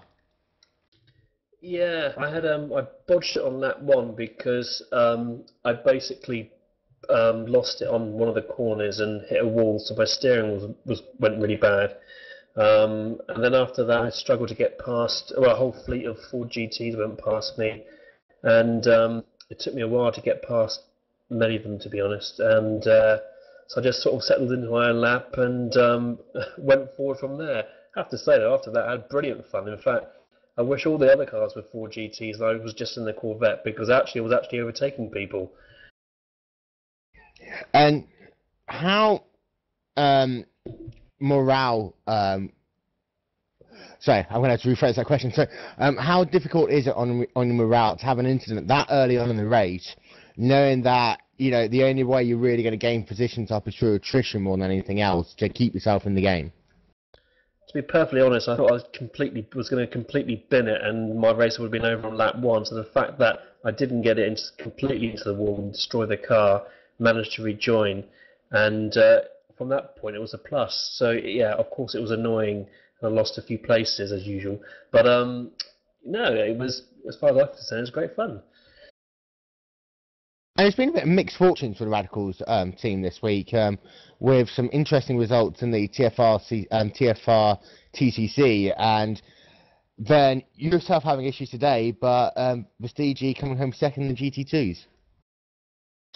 That's right. Yeah, I felt for Andy Kay actually at Road America in the touring cars, because he was, I think he was going to get a really good result. Unfortunately, it just wasn't to be even before turn one in that race. So, yeah, but these things happen. You just got to put your best foot forward and move on, really. And moving on to next week, Suzuka, very different type of racetrack. How are the Radicals going to be doing there? Hopefully well. I love Suzuka personally. I think it's a fantastic track, and it is probably one of the top 3 racetracks in the world for me. And I'm going to absolutely love it. And I think fellow drivers will like it as well. Talking of which, I nearly had a coming together with Roderick into the kink in this race tonight. So I'm glad we didn't come to blows there. Final question for you. Does anyone know how to say Andy Kay's name perfectly? I heard it once said properly, but I've forgotten. So I think Andy Kay is probably the best way. Andy Kay. We'll have competition next week. Final words, Jarno Metakayan. You had an interesting race. At one point, we saw you doing a 3-point turn in the gravel at Canada Corner. Yeah. Well, first part of the race were fine. But after the pit stops, I lost to, who was it? Dave Keimer in the pit stops and pushed too hard and locked my brakes, and I think I even hit the wall. But you weren't even, as far as I'm aware, weren't even going to be racing this race until about half an hour before it started. What made you change your mind? I had no idea. Maybe it's because Diaz came to stream and I didn't have anything to do. But my machine is at the moment in such state that it cannot stream. And that second half of the race, you had a great battle with Dave Geimer.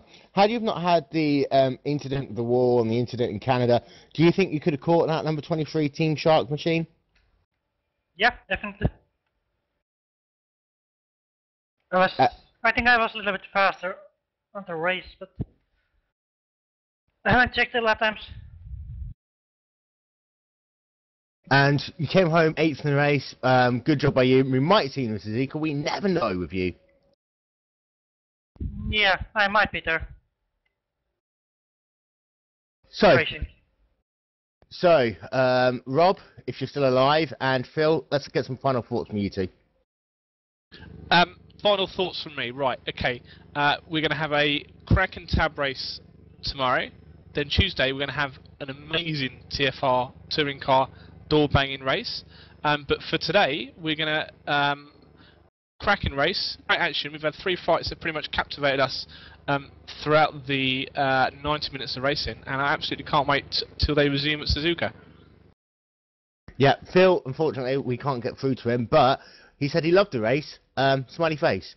So all it needs for me to do now is say thank you very much to everyone who has partaken in this viewing experience known as round 2 of the Talk Group Racing Summer Super Cup from Road America. We'll be back tomorrow 5 o'clock for round 11 of the Afterburn IndyCar Series from Alton Park. All you Brits are going to love that one. Then on Tuesday, we will have the Talk Freak Racing Touring Car Championship from Suzuka. A couple of the drivers hoping to get their way finally through lap number 1 there. That will be on at 9:30 UK time, 20:30 GMT. And then on Wednesday, the iRacing Skip Barber Racing School Premier Series. That will be coming to you next Wednesday at 8 PM GMT. And then we'll be back, same time, same place, for round 3 of the TFR Summer Super Cup from Suzuka. That'll be same time, same place here on Glacier TV. So in the meanwhile, it's goodbye from me. And goodbye from me. And we'll see you next week. Bye-bye.